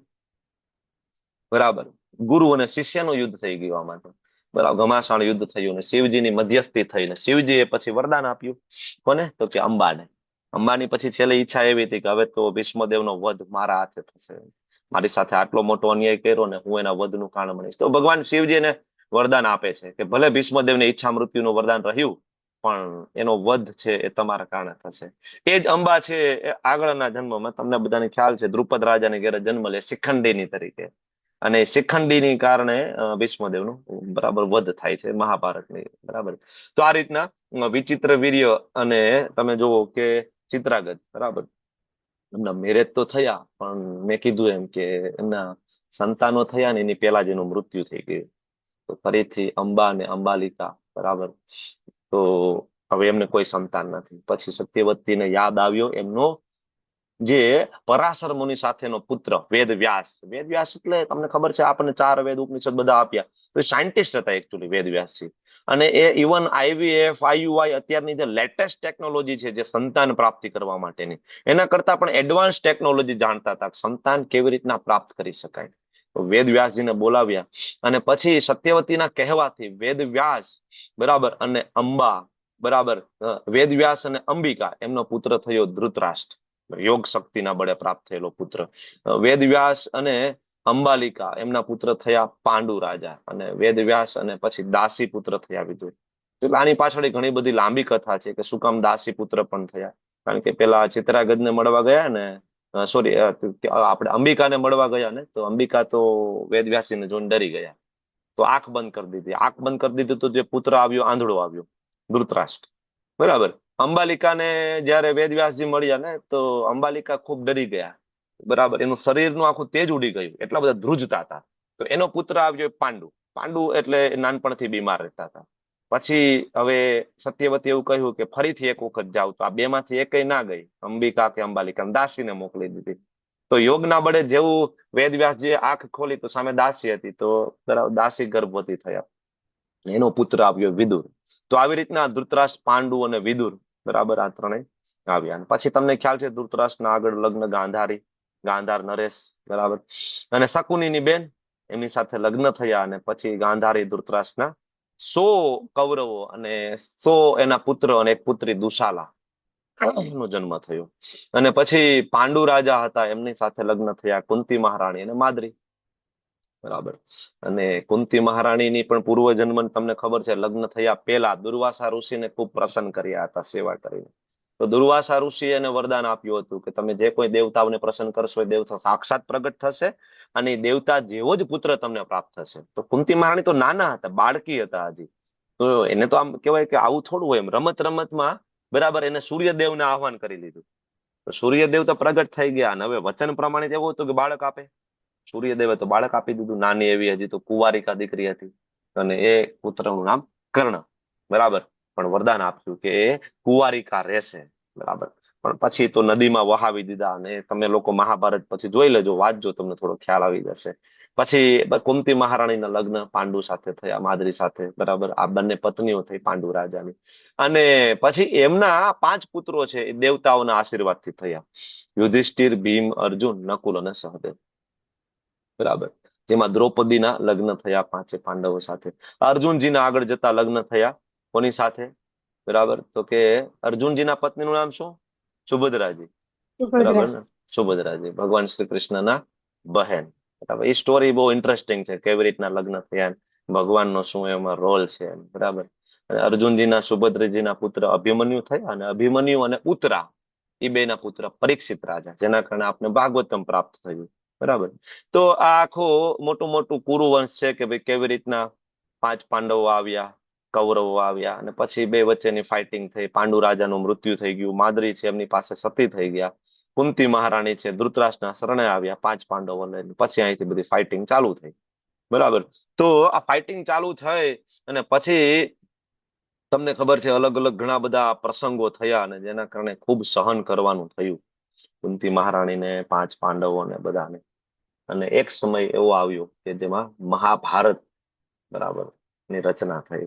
એમાં ભગવાન સાક્ષાત પાંડવોની સાઈડમાં રહ્યા અને સામે પોતાની નારાયણ સેના રહી, બરાબર.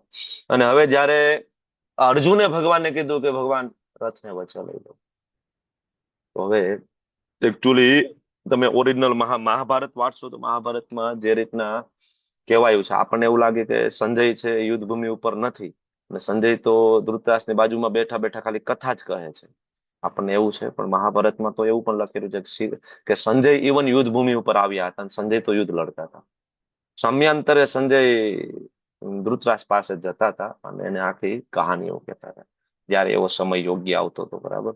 ત્યારે ત્યારે ત્રીજા દિવસે, એક વખત 8મા દિવસે, એક વખત 10મા દિવસે, એક વખત 13મા દિવસે, એક વખત 15મા દિવસે, આવી 3-4 વિઝિટ એમની થઈ, અને ભગવાને દિવ્ય દ્રષ્ટિ આપી કે બધું યાદ રહ્યું, બધું કહ્યું. તો એમાં પહેલા શ્લોક થી શરૂઆત થાય શ્રીમદ ભગવદ ગીતાની. ધર્મ ક્ષેત્રે કુરુક્ષેત્રે સમવેતાયુયુત્સવ મામકા પાંડવાસ્યવ કિમ કુર્વત સંજય. પહેલો શ્લોક છે એની અંદર જે ધૃતરાષ્ટ્રની માનસિકતા કેવી છે આપને ખબર પડે. જનરલી આમ તો જ્યાં સુધી તમે આચાર્યોના શરણે ન જાવ તો ખબર ના પડે કે આમાં શું એવું છે આની અંદર. આની અંદર ઘણા બધા રાજ છુપાયેલા છે આ શ્લોકની અંદર. કે ધૃતરાષ્ટ્ર આમાં શું છે કે શું ધૃતરાષ્ટ્રને ખબર નથી. આમ તમે જોવા જોઈએ તો પ્રશ્ન બહુ ઈઝી છે કે ભાઈ યુદ્ધની ઈચ્છાથી એકત્ર થયેલા મારા અને પાંડુના પુત્રોએ શું કર્યું. તો ભાઈ હવે પાંડુના પુત્ર ભેગા થયા તો યુદ્ધ જ કરવાનું છે ને. ત્યાં કઈ પાર્ટી તો કરવા ગયા નથી કુરુક્ષેત્ર ઉપર. કોઈ પાર્ટી કરી તો પાર્ટીમાં શું હતું, મેનુ શું હતું, એ તો કઈ પૂછવાનો કઈ એનો અર્થ તો છે નહીં, બરાબર. પૂછે છે એટલા માટે કે કન્ફ્યુઝ છે, ભયભીત છે, બરાબર. શું કામ? તો કે ખૂબ જ આસક્તિ છે એના પુત્ર પ્રત્યે, ખૂબ જ આસક્તિ છે. ધૃત રાષ્ટ્ર, જે વ્યક્તિ રાષ્ટ્રને કસીને પકડી રાખે એને કહેવાય ધૃત રાષ્ટ્ર. ગઈકાલે આપણે વાત કરી હતી જન્મથી જ અંધ, બરાબર, છતાં પણ રાજગાદી ઉપર બેસવાની તીવ્ર લાલસા ના કારણે, બરાબર, ભૌતિક સંપત્તિની લાલસાના કારણે એ વ્યક્તિએ પોતાના પુત્રો સુદ્ધા હોમી દીધા, પોતાની ઈચ્છા માટે ને. અલ્ટિમેટલી ત્યાં સુધી આચાર્યો સમજાવે છે કે અલ્ટિમેટલી તો ઈચ્છા તો એવી હતી કે, બરાબર, ઇવન એના એક પછી એક પુત્રો મરતા જાય ત્યાં સુધી તો ગાદી ઉપર હું બેસી શકીશ, ત્યાં સુધી એને રોક્યા નહીં, બરાબર. તો ધૃતરાષ્ટ્ર પૂછે છે કે હે સંજય, તીર્થભૂમિ કુરુક્ષેત્રમાં યુદ્ધ કરવાની ઈચ્છાથી એકત્ર થયેલા મારા તથા પાંડુના પુત્રોએ શું કર્યું? શું કામ તીર્થભૂમિ કહ્યું હશે ધર્મક્ષેત્રને? તો કુરુ વંશના મહાન રાજાઓ એ આ જગ્યા ઉપર ખૂબ તપશ્ચર્યાઓ કરેલી, તપશ્ચર્યા કરી, ભગવાનને પ્રસન્ન કરેલા, ભગવાન પાસેથી વરદાન પ્રાપ્ત કરેલા. અને એ જગ્યા એ ભગવાને વરદાન આપેલું કે કોઈ વ્યક્તિ ધર્મની સાઈડમાંથી કોઈ યજ્ઞ કરશે, દાન કરશે, તપ કરશે, કઈ પણ ધર્મની સાઈડમાં રહીને કરશે તો એનો જરૂર વિજય થશે અને એમને સ્વર્ગની પ્રાપ્તિ પણ થશે. હવે અહીંયા ધૃતરાષ્ટ્રને તો ખબર જ હતી કે મારા છોકરાઓ કેટલાક ધાર્મિક છે એ, બરાબર. અને ધર્મ ક્ષેત્ર છે તો ઓબ્વિયસલી ધર્મરાજને સપોર્ટ કરશે, બરાબર ને. જેવું ક્ષેત્ર હશે એને સપોર્ટ કરશે. ધારો કે કોઈ વ્યક્તિ ભગવાનનો ભક્ત છે અને વૃંદાવન જશે તો વૃંદાવન ધામ ભક્તને સપોર્ટ કરશે, એની સાધના વધારે સારી થશે, બરાબર ને. ભગવાન પ્રત્યેનો પ્રેમ વધારે પ્રબળ થશે, વૈષ્ણવોનો સંગ પ્રાપ્ત થશે, બરાબર. યમુનાજીમાં સ્નાન પ્રાપ્ત થશે, પ્રસાદ પ્રાપ્ત થશે, અને આ વ્યવસ્થા એ ધામ જ કરશે ભગવાનના ભક્ત માટે, બરાબર છે. કારણ કે ધર્મ ક્ષેત્ર છે, તીર્થ ક્ષેત્ર છે, તો કોને સપોર્ટ કરવાનું છે? ભગવાનના ભક્તોને. ભૌતિક લોકોને સપોર્ટ એટલું ના કરે. જો ઘણા બધા ભૌતિક લોકો જાય છે એમાં તો વૃંદાવન ગયા હતા એમાં કઈ મજા ના આવી, ખાસ કઈ હતું નહીં, નકરી ભીડ હતી, નામ હતું તેમ હતું, આવતા રહ્યા. કારણ કે મોટા ભાગના લોકો જાય છે રીલ્સ બનાવવા માટે, અત્યારે આપને ખ્યાલ છે. આ ધંધો કરે છે, મંદિરે જાવું, રીલ્સ બનાવવું ને બરાબર, પછી ન્યાની કે રબડી ને ભેળ ને પકોડી ને બસ ખાઈને આવતું રહેવાનું. તો ધામ એને સપોર્ટ ના કરે. ધામ સપોર્ટ કરે ભગવાનના ભક્તોને. ભગવાનના ભક્તો જાય એની સામે ધામ પ્રગટ થાય. બરાબર, વૃંદાવન જાય તો સપ્ત દેવાલય, 4 દેવ, 4 મહાદેવ. બરાબર, વૃંદાવનમાં કેટલું છે તમને ખબર છે? આપણને એમ થાય કે ભાઈ અમે વૃંદાવન ગયા હતા. કેવી રીતે? તો કે વૃંદાવન ગયા હતા, સવારે ઉતર્યા, બાકે બિહારીજીના દર્શન કર્યા, બરાબર, રબડી બબડી ત્યાંથી પીધી અને બોલ પછી અમે ગયા આગ્રા, તાજમહેલ જોયું. પછી અમારે આગળ ડેસ્ટિનેશન તો દિલ્હી.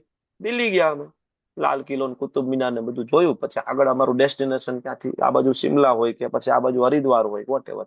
બસ અમે વૃંદાવન ગયા હતા. ખરેખર વૃંદાવનની અંદર 3 મહિના સુધી કન્ટિન્યુઅસ રોકાવ અને રોજ ભગવાનની 2-3 લીલાસ્થળી જોવો ને તો પણ તમે વૃંદાવનને પૂરું જોઈ શકો નહીં. એટલું મોટું છે. 3 મહિના સુધી કોન્સ્ટન્ટ તમે કદાચ 90 દિવસ સુધી રહો અને રોજ ભગવાનની 2-3 લીલાસ્થળી જોવો તમે તો પણ તમે પૂરું કરી શકો નહીં. વ્રજ એટલું મોટું છે, વૃંદાવન એટલું મોટું છે. બરાબર, તો કોની સામે આ પ્રગટ થશે?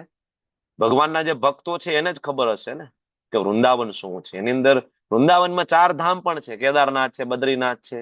ખબર છે આપણને? આપણને તેમ કે ઉત્તરાખંડમાં જ છે 4 ધામ. વૃંદાવનમાં 4 ધામ છે. વૃંદાવનમાં હરકી પેઢી પણ છે. હરિદ્વારમાં છે કે નહીં? વૃંદાવનમાં છે. તો કોની સામે પ્રગટ થાય ધામ? ભગવાનના ભક્તો. તો ધર્મક્ષેત્રે કોને સપોર્ટ કરશે? જે ધર્મરાજ છે એને. અને આ વસ્તુની ખબર હતી કોને? ધૃતરાષ્ટ્રને. બરાબર, કે મારા છોકરા કેટલા ધાર્મિક છે તો એને ખબર જ હતી પહેલાથી. પોતે કેટલો ધાર્મિક છે એને ખબર હતી. અને હવે એને ખબર પડી કે યાર લોકેશન ખોટું સિલેક્ટ થઈ ગયું છે. કૃષ્ણએ જે લોકેશન સિલેક્ટ કર્યું છે યુદ્ધ માટે તો કુરુક્ષેત્ર છે અને એ ધર્મ ક્ષેત્ર છે ને. અહીંયા તો આપણે કઈ આપણું કઈ મને લાગતું નથી કઈ થાય, પણ છતાં પણ આશા હતી. શું આશા હતી? તો કે કૃષ્ણ છે ને શસ્ત્ર ઉપાડવાના નથી, એટલે આપણા થોડા ચાન્સ તો છે. બરાબર, તો આવી રીતના એટલા માટે પૂછે છે શું કર્યું મારા પુત્ર અને પાંડુના પુત્ર? એક તો આ પ્રશ્ન જ ખોટો છે. પ્રશ્ન ખોટો છે. શું કામ? ધૃતરાષ્ટ્ર રાજા છે. રાજા છે ધૃતરાષ્ટ્ર. અને રાજા માટે એની પ્રજા સમાન હોય ને. અને આમે રાજા તો પછીની વાત કરો પણ ધૃતરાષ્ટ્ર તો મોટા પપ્પા છે. બરાબર ને? નાનો ભાઈ ગુજરી ગયો હોય તો even ભૌતિક જગતમાં નાના ભાઈના બાળકોને પોતાના બાળકો સમજીને જ ઉછેરવામાં આવે ને. બરાબર, એવું પૂછવું હતું ને કે ભાઈ મારા પુત્ર અને મારા ભત્રીજાઓ શું કરી રહ્યા છે? નહીં, મામકા અને પાંડુ. પાંડુના પુત્ર જુદા છે ભાઈ, એને આપણી સાથે કઈ લેવા દેવા નથી. મારા પુત્ર છે એ સાચા અધિકારી છે આગળ રાજા બનવા માટેના. પાંડુના પુત્ર અધિકારી નથી. તો એટલા માટે અહીંયા પાર્શિયાલિટી જોવા મળે છે. બરાબર, એની જે ભેદ બુદ્ધિ જે છે એના દર્શન થાય છે. બરાબર, તો એટલા માટે પ્રભુપાદ ભાવાર્થમાં સમજાવે છે કે ભગવદ ગીતા શું કામ લોકો વાંચે તો સમજી નથી શકતા. બરાબર, આટલો જ નાનો એવો શ્લોક છે, બરાબર, અનુવાદ છે, પણ આની અંદર ઘણું બધું કહેવાય ગહન મર્મ છે આની અંદર, ધૃતરાષ્ટ્રની ભેદ બુદ્ધિનું. પણ લોકો બહુ સમજી નથી શકતા અને ઇવન ઘણા બધા સમજાવતા પણ નથી. અને ઇવન ઘણા બધા પેલા અધ્યયન જ મહત્વ નથી આપ્યું મોટા ભાગે. એમ કે પેલા અધ્યાયમાં કૃષ્ણના કોઈ શ્લોક નથી એટલે જવા દે, તરત બગાડી દે. પણ પેલો અધ્યાય છે એ પાયો છે. ભગવદ ગીતાનું આખું સ્ટેજ સેટઅપ છે ત્યાંથી ચાલુ થાય છે. બરાબર, પાયો છે. પાયામાં તમને ખ્યાલ નહીં આવે કે કઈ રીતના ભગવદ ગીતાની રચના થઈ તો કેવી રીતના આગળ બરાબર સમજી શકાય. હું તમને પૂછું કે આપણે લેવલ 1 માં ભણી ગયા કે ભગવદ ગીતાના પેલા અધ્યાયને શોર્ટમાં સમજાવવું હોય તો કેવી રીતના સમજાવી શકો તમે લોકો? પ્રશ્ન છે, ચાલો ક્યારનો પ્રશ્ન નથી પૂછ્યો, એક પ્રશ્ન પૂછી લો. પેલો અધ્યાય વિશે કહો સિમ્પલ ભાષામાં, કોઈ પણ વ્યક્તિ સમજી શકે એવું. પહેલો અધ્યાય ચાલો રેઝ હેન્ડ થયા છે તો અરાધિકા માતાજી તમે કહો ને પેલો અધ્યાય કે તમે કેવી રીતના સમજાવશો કોઈને? હરે કૃષ્ણ પ્રભુજી, દંડવત પ્રણામ. પ્રભુજી, એમાં 3 વ્યક્તિની મનસ્થિતિ છે, ધૃતરાષ્ટ્રની, દુર્યોધનની અને અર્જુનની. ધૃતરાષ્ટ્ર ભયભીત હતા કે ધર્મભૂમિ છે તો એને શંકા હતી કે મારા છોકરાએ તો કોઈ પુણ્ય કર્યા જ નથી એમ, તો એ લોકોનો વિજય થશે કે નહીં થશે એમ. અને દુર્યોધન છે એ ગુરુ પાસે જઈને આશીર્વાદ લેવાના હોય તો એમની પાસે એમને ક્વેશ્ચન એટલે એમની એના પર પ્રશ્ન ઉઠાવે એમ કે તમે જે કર્યું કે એમના પુત્રને કર્યું તો તે ખોટું હતું એમ, દુષ્ટધુમને તમે શિક્ષણ આપ્યું એમ. અને એને બધી રચના કરી છે. અને અર્જુન છે તો તે પેલા રિલેટિવ્સ ના મોહમાં આવી ગયા એમ, એટલે ખરેખર તો મોહમાં નહીં હતા પણ આપણાને સમજાવવા માટે. એટલે એમને અર્જુન પછી હરે કૃષ્ણ પ્રભુજી. હરે કૃષ્ણ. ખૂબ ખૂબ ધન્યવાદ. ધન્યવાદ. વિશાલ આહિર પ્રભુ, થોડું કહો હરે શોર્ટમાં. કૃષ્ણ હા હા. પ્રભુજી. 3 વ્યક્તિઓની માનસિકતા, હમ શંખનાદ અને શંખનાદ. અર્જુનના યુદ્ધ ન કરવાના 5 કારણો. 5 કારણો. 5 કારણો. હિરલ પટેલ માતાજી, તમે બોલો. હરે કૃષ્ણ પ્રભુજી. હમ. ત્રણ જણની મનસ્થિતિ બતાવી છે અને નહીં અર્જુનના નહીં, યુદ્ધ 5 ન કારણો કરવાના બોલો. 5 કારણો. 5 કારણો બોલો. હા, અનિર્ણાયકતા, આડાઅવળું નહીં, પહેલેથી બોલો. ક્રમ વાઇઝ બોલો. ભગવાને હા ક્રમ વાઇઝ જ જ્ઞાન આપ્યું છે. જી પ્રભુજી. બોલો અ, પેલું. હા, કરુણા, હમ કોઈ આનંદ નથી, હમ પાપનો ભય, હમ પરંપરાનો નાશ હમ અને અનિર્ણાયકતા. અનિર્ણય. પરફેક્ટ. સિમ્પલ છે ને? બરાબર ને? તો પેલો અધ્યાય તમને કોઈ પણ પૂછે તમે આટલું સમજાવી શકો. આટલું આપણે સરળ રીતના પેલો અધ્યાયનું એક્સપ્લેનેશન આપી શકીએ એનું કારણ શું? પ્રભુપાદ પહેલા જ શ્લોકના ભાવાર્થમાં સમજાવે છે કે ભગવદ ગીતા કોની પાસેથી શીખવી પડે અને સમજવી જોઈએ તો તમને સમજાય. ગુરુ શિષ્ય પરંપરામાં આવનારા અધિકારી પુરુષ પાસેથી જયારે તમે શીખો તો જ તમને ભગવદ ગીતા સમજાય, નહીં તો સમજાતી નથી. લોકો બધા વાંચે છે પણ છતાં લોકો સમજી શકતા નથી. એનું કારણ આ છે. પ્રભુપાદ તાત્પર્યમાં સમજાવે છે. બરાબર.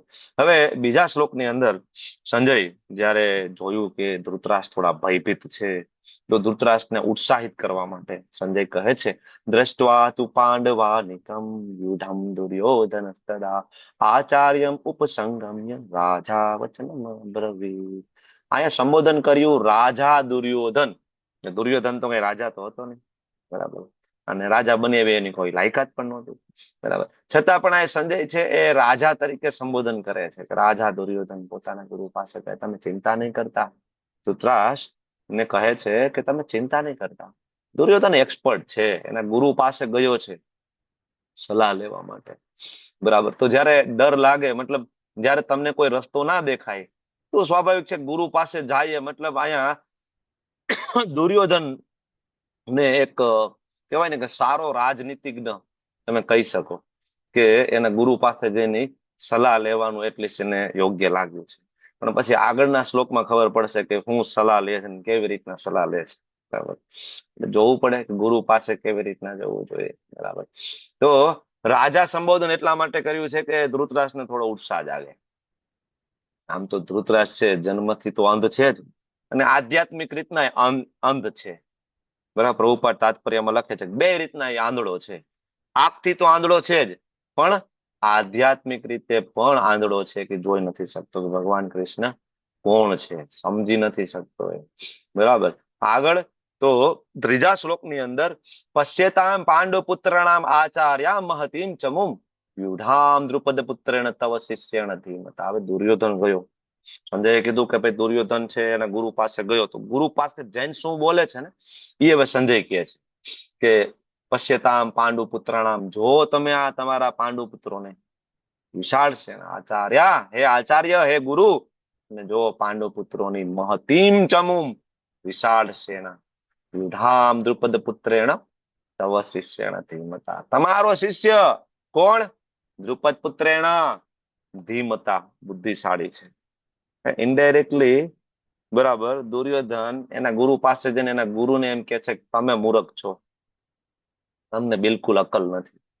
આ જોયું તમે? દ્રુપદ પુત્રેણ આ સામે આવીને ઉભો છે સેનાપતિ બનીને. તમે ઓળખો છો આ દ્રુપદ પુત્રેણને? એવું કે છે એકચ્યુઅલી. હવે સ્વાભાવિક છે કે બરાબર 15 વર્ષ સુધી ગુરુકુળમાં ભણાવ્યું હોય તો ન ઓળખતા હોય એવું જ બને ને ગુરુને. બરાબર. છતાં એ નામ નથી લીધું. શું નામ છે દ્રુપદ પુત્રેણનું? નામ શું છે બોલો? દુષ્ટધુમ લખી શકતો હતો ને, દુષ્ટધુમ કહી શકતો હતો ને દુર્યોધન કે ભાઈ જો તમારો શિષ્ય છે દુષ્ટધુમ સામે છે અને એ સેના લઈને આવ્યો છે તો હે ગુરુ મહારાજ મને એવું હતું કે ભાઈ જઈશું અને સામે તો કોઈ હશે નહીં સેના બેના, તો 5 મિનિટમાં યુદ્ધ પૂરું કરીને આવતા રહેશું. મૂળ તો 5 લોકોને જ મારવાના છે ને, કૃષ્ણ તો કઈ શસ્ત્ર ઉપાડવાના છે ને. 5 પાંડવો હશે કારણ કે સત્તાધારી પાર્ટી તો અમે છીએ. દુર્યોધનના મનમાં આવો ફાકો હતો કે ભાઈ સત્તાધારી પાર્ટી તો આપણે જ છીએ, એટલે બધા રાજા સ્વાભાવિક છે સત્તાધારી પાર્ટીને સપોર્ટ કરવાના, અમને જ સપોર્ટ કરશે. બરાબર. કોણ જશે યુધિષ્ઠિર અર્જુનને સપોર્ટ કરવા? એ બધા ભગોળા બધા જંગલમાં કેદુના રખડે છે, નથી પાસે એની પાસે કોઈ સંસાધનો કઈ છે નહીં. સપોર્ટ કોણ કરશે એને? એમને જ બધા સપોર્ટ કરશે. એટલે આવી માનસિકતાથી ભાઈ સવારે ઘરેથી નીકળ્યા, બરાબર, કે બસ હમણાં જાશું અને બસ બપોરનું લંચ પાછું આપણે હસ્તિનાપુરમાં આવીને લેશું, યુદ્ધ જીતી જઈશું એમ. જાશું ને હમણાં કાર્યક્રમ પૂરો કરીને બપોરનું લંચ પાછા આપણે સાથે લઈશું, બરાબર. હવે આવી માનસિકતાથી નીકળ્યો તો અને એને જઈને ખબર પડી કે સામે 7 અક્ષોહિણી સેના છે અને એ જોયું કે આમાં તો મોટા મોટા મહારથી છે, બરાબર. એને એ જોયું કે આમાં સામે એવા એવા મહારથી છે જેના દ્વારા હું આગળ માર ખાઈ ચુક્યો છું, નામ લેશે હમણાં આગળ, કે એવા એવા છે કે જેને આગળ મને ધોકાવ્યો છે. તો અત્યારે આની સામે જીતવું તો મુશ્કેલ થઈ ગયું છે. એટલે એ જોઈને જ ભયભીત થઈ ગયો, બરાબર. જોઈને જ ભયભીત થઈ જાય ને ગુરુ પાસે જાય છે. અને હવે જયારે જો આ એક કહેવાય ને કે આસુરી વૃત્તિના લોકો હોય ને એનું આ ખાસ સ્વભાવ હોય, બરાબર, કે એ જયારે કઈ ભૂલ હોય ને તો એ દોષનો ટોપલો બીજા ઉપર ઢોળી દે, પોતાની ભૂલ ના સ્વીકારે, બરાબર. એ દોષનો ટોપલો બીજા ઉપર તરત ઢોળે. એટલે આનો સ્વભાવ છે, ભૌતિક લોકોનો સ્વભાવ હોય એવો અહીંયા તમને સ્વભાવ જોવા મળશે દુર્યોધનનો. તરત જ ગુરુ ઉપર દોષનો ટોપલો ઢોળી દીધો. દ્રુપદ પુત્રેણ, આની સ્ટોરી તો આપણે લેવલ 1 માં પણ લઈએ છીએ કે નહીં, યાદ છે ને તમને, બરાબર ને. દ્રુપદ રાજા, બરાબર, અને ગુરુ દ્રોણ એની મિત્રતા, બરાબર. અને દ્રુપદ રાજાનું વચન આપવું ગુરુ દ્રોણને કે આગળ જતા મારું અડધું રાજ્ય તને આપી દઈશ. ગુરુ દ્રોણને જયારે ખરેખર જરૂરિયાત ઉભી થઈ, બરાબર, પોતાના પુત્ર અશ્વત્થામા માટે એક ગાયની જરૂર પડી દૂધ પીવડાવવા માટે, તો એ અશ્વત્થામા માટે ગુરુ દ્રોણ દ્રુપદ પાસે જાય છે. તો દ્રુપદ કહે છે, કોણ મિત્ર? હું રાજા છું અને તું એક નિર્ધન બ્રાહ્મણ છો, આપણી વચ્ચે કોઈ સમાનતા નથી, આપણી વચ્ચે કોઈ મિત્રતા થઈ શકે નહીં, જવા જાય. હળાહળ અપમાન કરે છે. પછી ગુરુ દ્રોણ જાય છે ભીષ્મદેવ પાસે, કૌરવો અને પાંડવોની માંગણી કરે છે કે હું એમને શિક્ષણ આપીશ. શિક્ષણ તો આપ્યું, પણ અલ્ટિમેટલી એને શું કીધું કે ભાઈ છેલ્લે, બરાબર, ગુરુ દક્ષિણામાં તમે દ્રુપદને લઈને આવો. દ્રુપદને લેવા જાય છે કોણ? પેલા કૌરવો, બરાબર, કૌરવો જાય છે. કૌરવો જાય છે તો દ્રુપદ દ્વારા માર ખાય છે બધા જ કૌરવો. દ્રુપદ બધાને બાંધીને પૂરી દે જેલમાં. દુર્યોધન દુશાસન સહિત બધાને મારે છે, ધોકાવે છે. દ્રુપદ એટલો શક્તિશાળી હતો.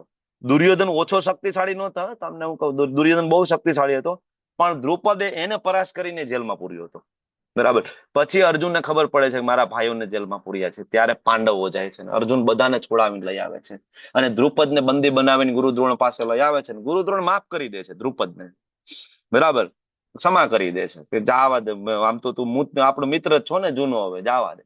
હવે આ ક્ષત્રિય માટે હળાહળ અપમાન છે કે તો તમે બંદી બનાવીને લાવો, બરાબર, અને પછી તમે એમ કહો કે હું ક્ષમા કરી દઉં. મસ્તક કાપી નાખો ને વધારે બેટર છે. ક્ષત્રિય માટે મસ્તક ઉતારી લો વધારે બેટર છે, પણ ક્ષમા નથી જોઈતી, બરાબર. અને દ્રુપદને ખૂબ ખોટું લાગી જાય છે અને પછી વિચાર કરે છે કે મારી પાસે અર્જુન જેવો જો એકાદો દીકરો હોત ને, બરાબર, તો આજે હું આને જવાબ આપે. ગુરુ દ્રોણને યજ્ઞ કરે છે અને બરાબર યજ્ઞ, પોતાની પાસે તો તપશ્ચર્યા કે પુણ્ય એટલું હતું નહીં દ્રુપદ પાસે કે એને પુત્ર પ્રાપ્ત થાય.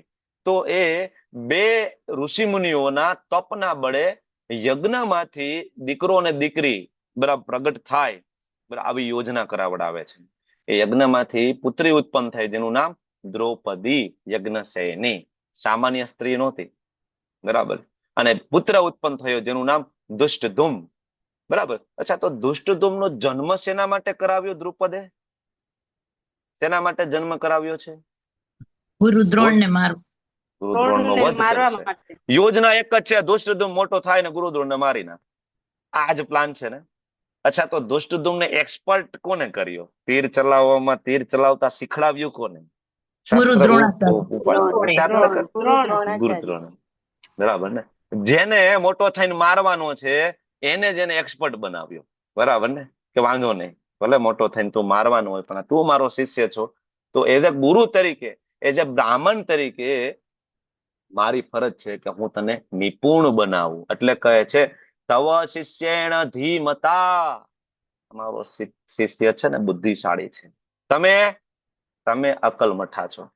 કારણ કે તમને ખબર હતી કે તમારા ગુરુકુળમાં આ ભાઈ શિક્ષા લેવા આવ્યા, તો પેલા તો એડમિશન જ ના અપાય ને. એડમિશન શું કામ આપ્યું?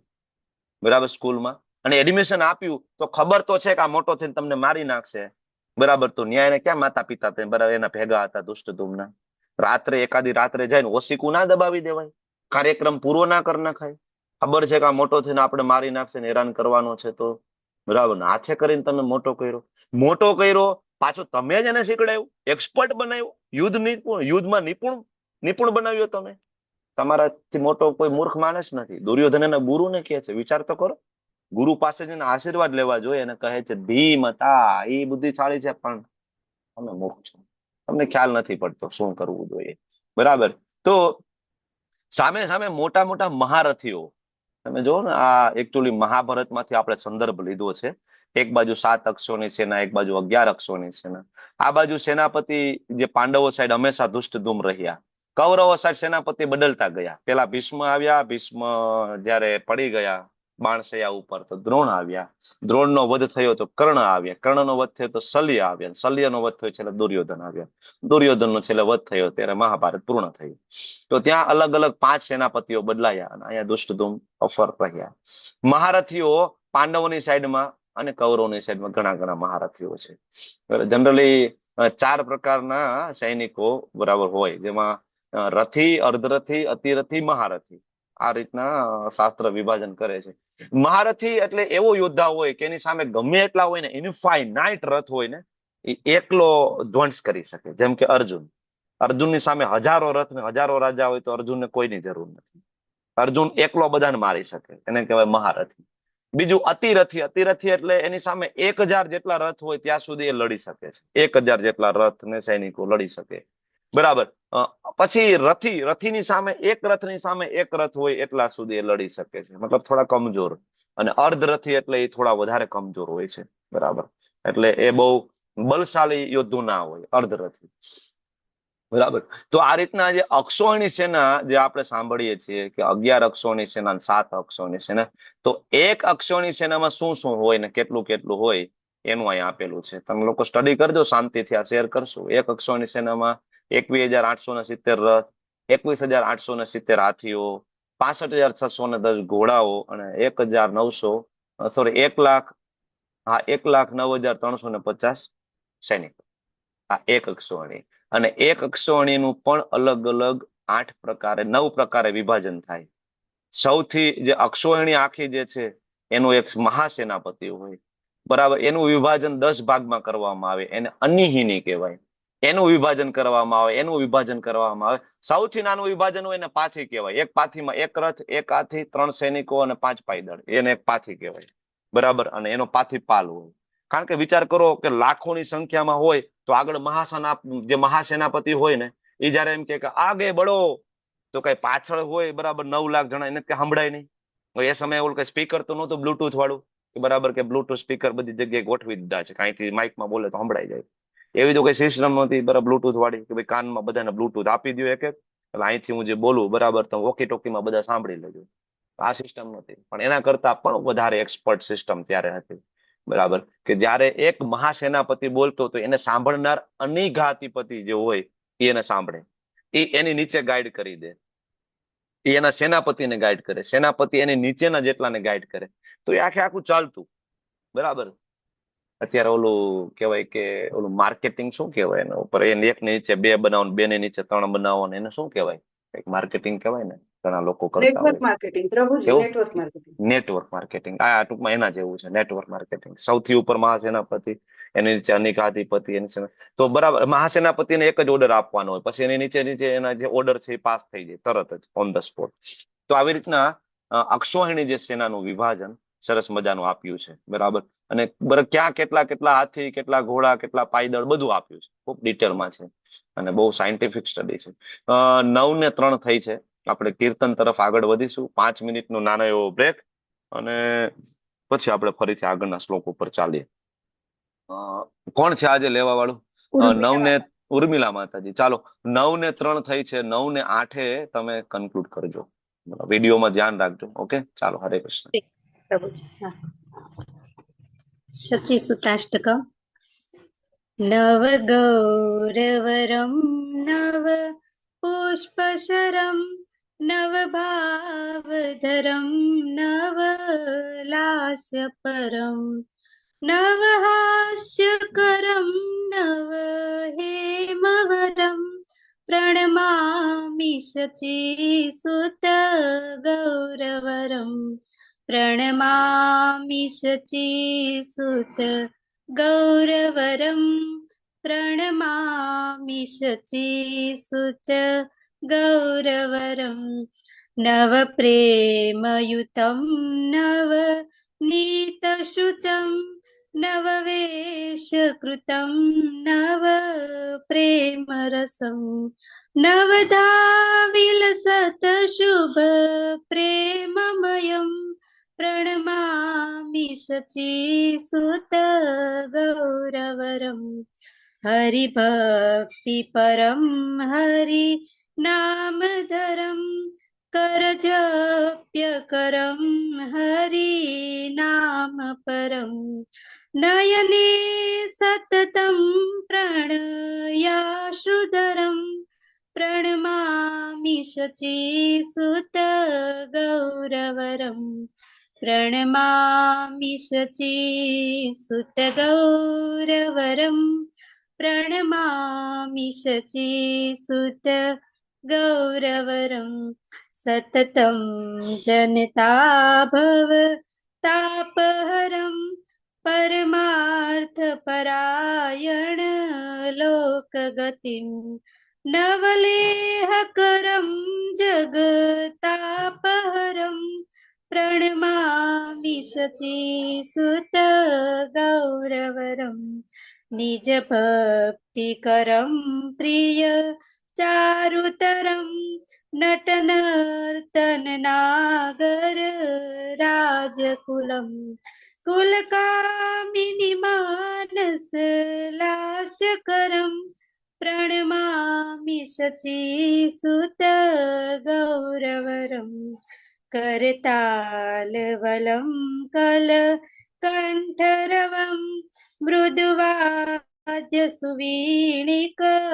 मृदुवाद्यसुवीणिकयामधुरम् निजभक्तिगुणावृतनाट्यकरं प्रणमामि शचीसुत गौरवरम् प्रणमामि शचीसुत गौरवरम् प्रणमामि शचीसुत गौरवरम् युगधर्मयुतं पुनरनन्दसुतं धरणी सुचित्रं भव भावोचितं तनुध्यानचितं निजवासयुतं प्रणमामि शचीसुत गौरवरम् अरुणं नयनं चरणं वसनं वदने स्खलितं स्वकनामधरं कुरुते सुरसं जगतः जीवनं प्रणमामि शचीसुत गौरवरम् प्रणमामि शचीसुत गौरवरम् प्रणमामि शचीसुत गौरवरम् हरे कृष्णा कृष्णा कृष्णा हरे हरे हरे राम राम राम हरे हरे हरे कृष्ण सर्वांनी इति हरे कृष्ण सर्वचितं शचीसुताष्टकं संपूर्णम् थैंक यू हरे कृष्ण खूब खूब धन्यवाद माताजी हरे कृष्ण थैंक यू तो આપણે આગળના શ્લોક તરફ આગળ વધીએ હવે જ્યારે દ્રુપદ પુત્રેણ આવું કહીને જ્યારે અપમાન કર્યું બરાબર પછી એને એમ થયું કે ભાઈ અપમાન વધારે પડતું થઈ ગયું બરાબર પછી એ ભયના માર્યા સામેના યોદ્ધાઓનું વર્ણન કરે છે ભાઈ હું શું કામ આવું વર્તન કરું છું તમારી સાથે અને કોઈ એવું નથી તમારા પ્રત્યે કોઈ દુશ્મની છે ગુરુ દ્રોણને કેવું કહેવા માંગે છે પણ જો સામે સામે કેવા કેવા યોદ્ધા છે તમે જોયું મેં તો વિચાર્યું પણ નહોતું દુર્યોધનનું એવું કહેવાનું થાય કે મેં તો વિચાર્યું નહોતું કે આવા આવા યોદ્ધા એ સામે આવશે બરાબર એટલે હવે એ કહે છે ઓકે સ્પોટલાઇટ એટેન્ડન્સ આવી ગઈ છે, તમે લોકો એટેન્ડન્સ ભરી દેજો. બરાબર. હવે 4 થી લઈને જે 6 શ્લોક આવે ને એમાં દુર્યોધન સામે પક્ષના જે મહારથીઓ છે બધાને એક પછી એક નામ લેશે. બરાબર. તો શરૂઆત કરે છે, પહેલું નામ અત્ર સુરા મહેશ્વાસા ભીમ અર્જુન સમાયુધે. પહેલું નામ ભીમનું નામ લે છે. આમ તો ઘણા બધા મહારથીઓ છે, બીજા યોદ્ધા પણ છે, પણ જયારે સામેવાળામાં કોઈનું નામ લેવાનું થયું તો પેલું નામ કોનું? ભીમનું. શું કામ ભીમનું નામ લીધું દુર્યોધને? કારણ શું છે આની પાછળ? રીઝન બોલો. ભીમ જ શું કામ પેલું? કારણ યુધિષ્ઠિર શું કામ નહીં? દુર્યોધનને પ્રતિજ્ઞા લીધી હતી વધ કરવાની. અ, શૈલેષ ભટ્ટ પ્રભુ બોલો. ચાલો, હેન્ડ રેસ કર્યા છે અને હું પૂછું છું, હરે કારણ કે આમાં કાંઈ સંભળાતું નથી. હરે કૃષ્ણ શૈલેષ ભટ્ટ પ્રભુજી. પ્રભુ બોલો. યસ. કારણ કે દુર્યોધન સોરી ભીમ જ એક એવા છે કે જેણે બધા જ કૌરવોને મારવાનું પ્રણ લીધેલું છે અને એમના જ હાથે વધ થવાનો છે એવું દુર્યોધનને ખ્યાલ છે પ્રભુ, એટલે ભીમનું નામ લે છે. હરે ઓકે. કૃષ્ણ. રાજેન્દ્ર પ્રભુ શું કામ નામ લીધું છે તમે કહો. શૈલેષ ભટ્ટ પ્રભુ સાચા છો તમે, હજી આપણે વધારે થોડું કરી. હા બોલો રાજેન્દ્ર પ્રભુ. હરે હા કૃષ્ણ પ્રભુજી. હા બોલો. ભગવાનને કેટલો વિશ્વાસ હતો કે દુર્યોધન જેટલો શક્તિશાળી છે એટલો જ ભીમ શક્તિશાળી છે એને એમ વધ કરવા ઓકે માટે. ઓકે, ખૂબ ખૂબ ધન્યવાદ, થેન્ક યુ. ચાલો હવે ઉર્મિલા માતાજી શું કામ ભીમનું નામ લીધું? અહીં બીજા કોઈનું નામ કેમ ના લીધું દુર્યોધને પહેલા? હરે કૃષ્ણ પ્રભુજી, કારણ કે દુર્યોધનની જાંગ તોડવાનું કહીને એમને મારવા માટે 5 કૌરવ ઓલા 100 કૌરવોને મારવાની પ્રતિજ્ઞા લીધી હતી, એટલા માટે. અને ભીમની શક્તિ વિશે દુર્યોધન જાણતો હતો સારી રીતે, એટલે. હરે કૃષ્ણ. ભીમની શક્તિ વિશે દુર્યોધન જાણતો તો એનું કોઈ એક્ઝામ્પલ યાદ છે કે જે ભીમે લાઈવ જોયું હોય ને ભીમ છે એનાથી હલી ગયો હોય, સોરી દુર્યોધન હલી ગયો હોય ભીમની શક્તિ જોઈને? જયંત પટેલ પ્રભુ એવું એક્ઝામ્પલ યાદ આવે છે કે ભીમે કોઈ એવા વ્યક્તિને મારી નાખ્યો હોય કે જે દુર્યોધન સુધા એને મારી નાખવા માટે સક્ષમ ના થાય? આવું કયું એક્ઝામ્પલ છે વિક્રમી પ્રભુ? હરે કૃષ્ણ પ્રભુ. બોલો બોલો. જરાસંઘ વધ કરેલો. જરાસંઘ નો વધ પરફેક્ટ એક્ઝામ્પલ છે. જરાસંઘ નો જે વધ કર્યો ને એકચ્યુઅલી ભીમે, બરાબર, આ દુર્યોધને જોયું ને, દુર્યોધન હલી ગયો. બરાબર, કે આટલો શક્તિશાળી છે ભીમ. જરાસંઘના 2 કટકા કરીને અલગ અલગ દિશામાં ફેંકી દીધો હતો. બરાબર. અને ભીમનું નામ પેલું શું કામ લીધું? કારણ કે ભીમને 3 પ્રતિજ્ઞાઓ લીધી હતી, તમે લોકોએ કીધું પ્રમાણે. પહેલી પ્રતિજ્ઞા ભીમ એવી લીધી હતી કે 100 કૌરવોનો વધ મારા હાથે જ થશે. બીજું તો કે જે જંગા ઉપર બેસાડવા માટે તે ઈચ્છા વ્યક્ત કરી છે દ્રૌપદીને, એ જંગાને હું તોડી નાખીશ. બરાબર, દુર્યોધન. બરાબર. અને જે હાથેથી વાળ પકડ્યા છે દ્રૌપદીના અને ઘસડીને તું લાવ્યો છે ને, બરાબર, એ હાથ જે છાતી સાથે જોડાયેલા છે ને, છાતીને હું ફાડી નાખીશ, દુશાસનને. બરાબર. તો દુર્યોધનને ખરેખર યુદ્ધભૂમિ ઉપર કોઈનાથી જો ડર લાગતો હતો ને, તો એ ડર એને હતો ભીમથી. ખબર હતી કે આને વચન લીધું છે ને આ વચન પૂરું કરશે. બરાબર. અને તમને ખ્યાલ છે યુદ્ધભૂમિ ઉપર 100 કૌરવોનો વધ ભીમ દ્વારા થયો છે. બીજા બધાએ માર્યા ખરા, અધમુવા કરીને છોડી દીધા, યુધિષ્ઠિરે, અર્જુને, નકુલ, સહદેવે, પણ કોઈ કૌરવોમાં એક પણ કૌરવોનો વધ બાકીના 4 પાંડવોથી નથી થયો. 100 કૌરવોનો અલ્ટિમેટલી વધ છે ભીમ દ્વારા થયો. હા ખબર હતી. એટલે પેલું નામ ભીમ અને બીજું નામ અર્જુન. અર્જુન શું કામ? તો કે ખબર છે કે દ્રુપદ રાજા ને હમણાં આપણે વાત કરીએ ને ગુરુ દ્રોણ ને દ્રુપદ વાળી સ્ટોરી, તો તમને ત્યારે મેં વાત કરી કે કૌરવો તો પેલા ગયા હતા, દુર્યોધન, દુશાસન, દ્રુપદે એને બંદી બનાવી દીધા હતા, પણ એ દ્રુપદને પણ પરાજિત કરીને દુર્યોધનને છોડાવી લાવ્યો, એનું નામ અર્જુન. એટલે એને ખબર હતી કે Arjun very powerful, Bhim is very very powerful. બરાબર. એટલા માટે પેલું નામ ભીમ, બીજું નામ અર્જુન. અને પછી આગળ બીજા મહારથીઓમાં યુયુધાન, વિરાટ, દ્રુપદ, આ બધાના નામ લીધા છે. કારણ કે દ્રુપદે તો બંદી બનાવી લીધા હતા. વિરાટ દેશની સામે દુર્યોધને યુદ્ધ છેડ્યું હતું, ત્યાં પણ હારી ગયો હતો.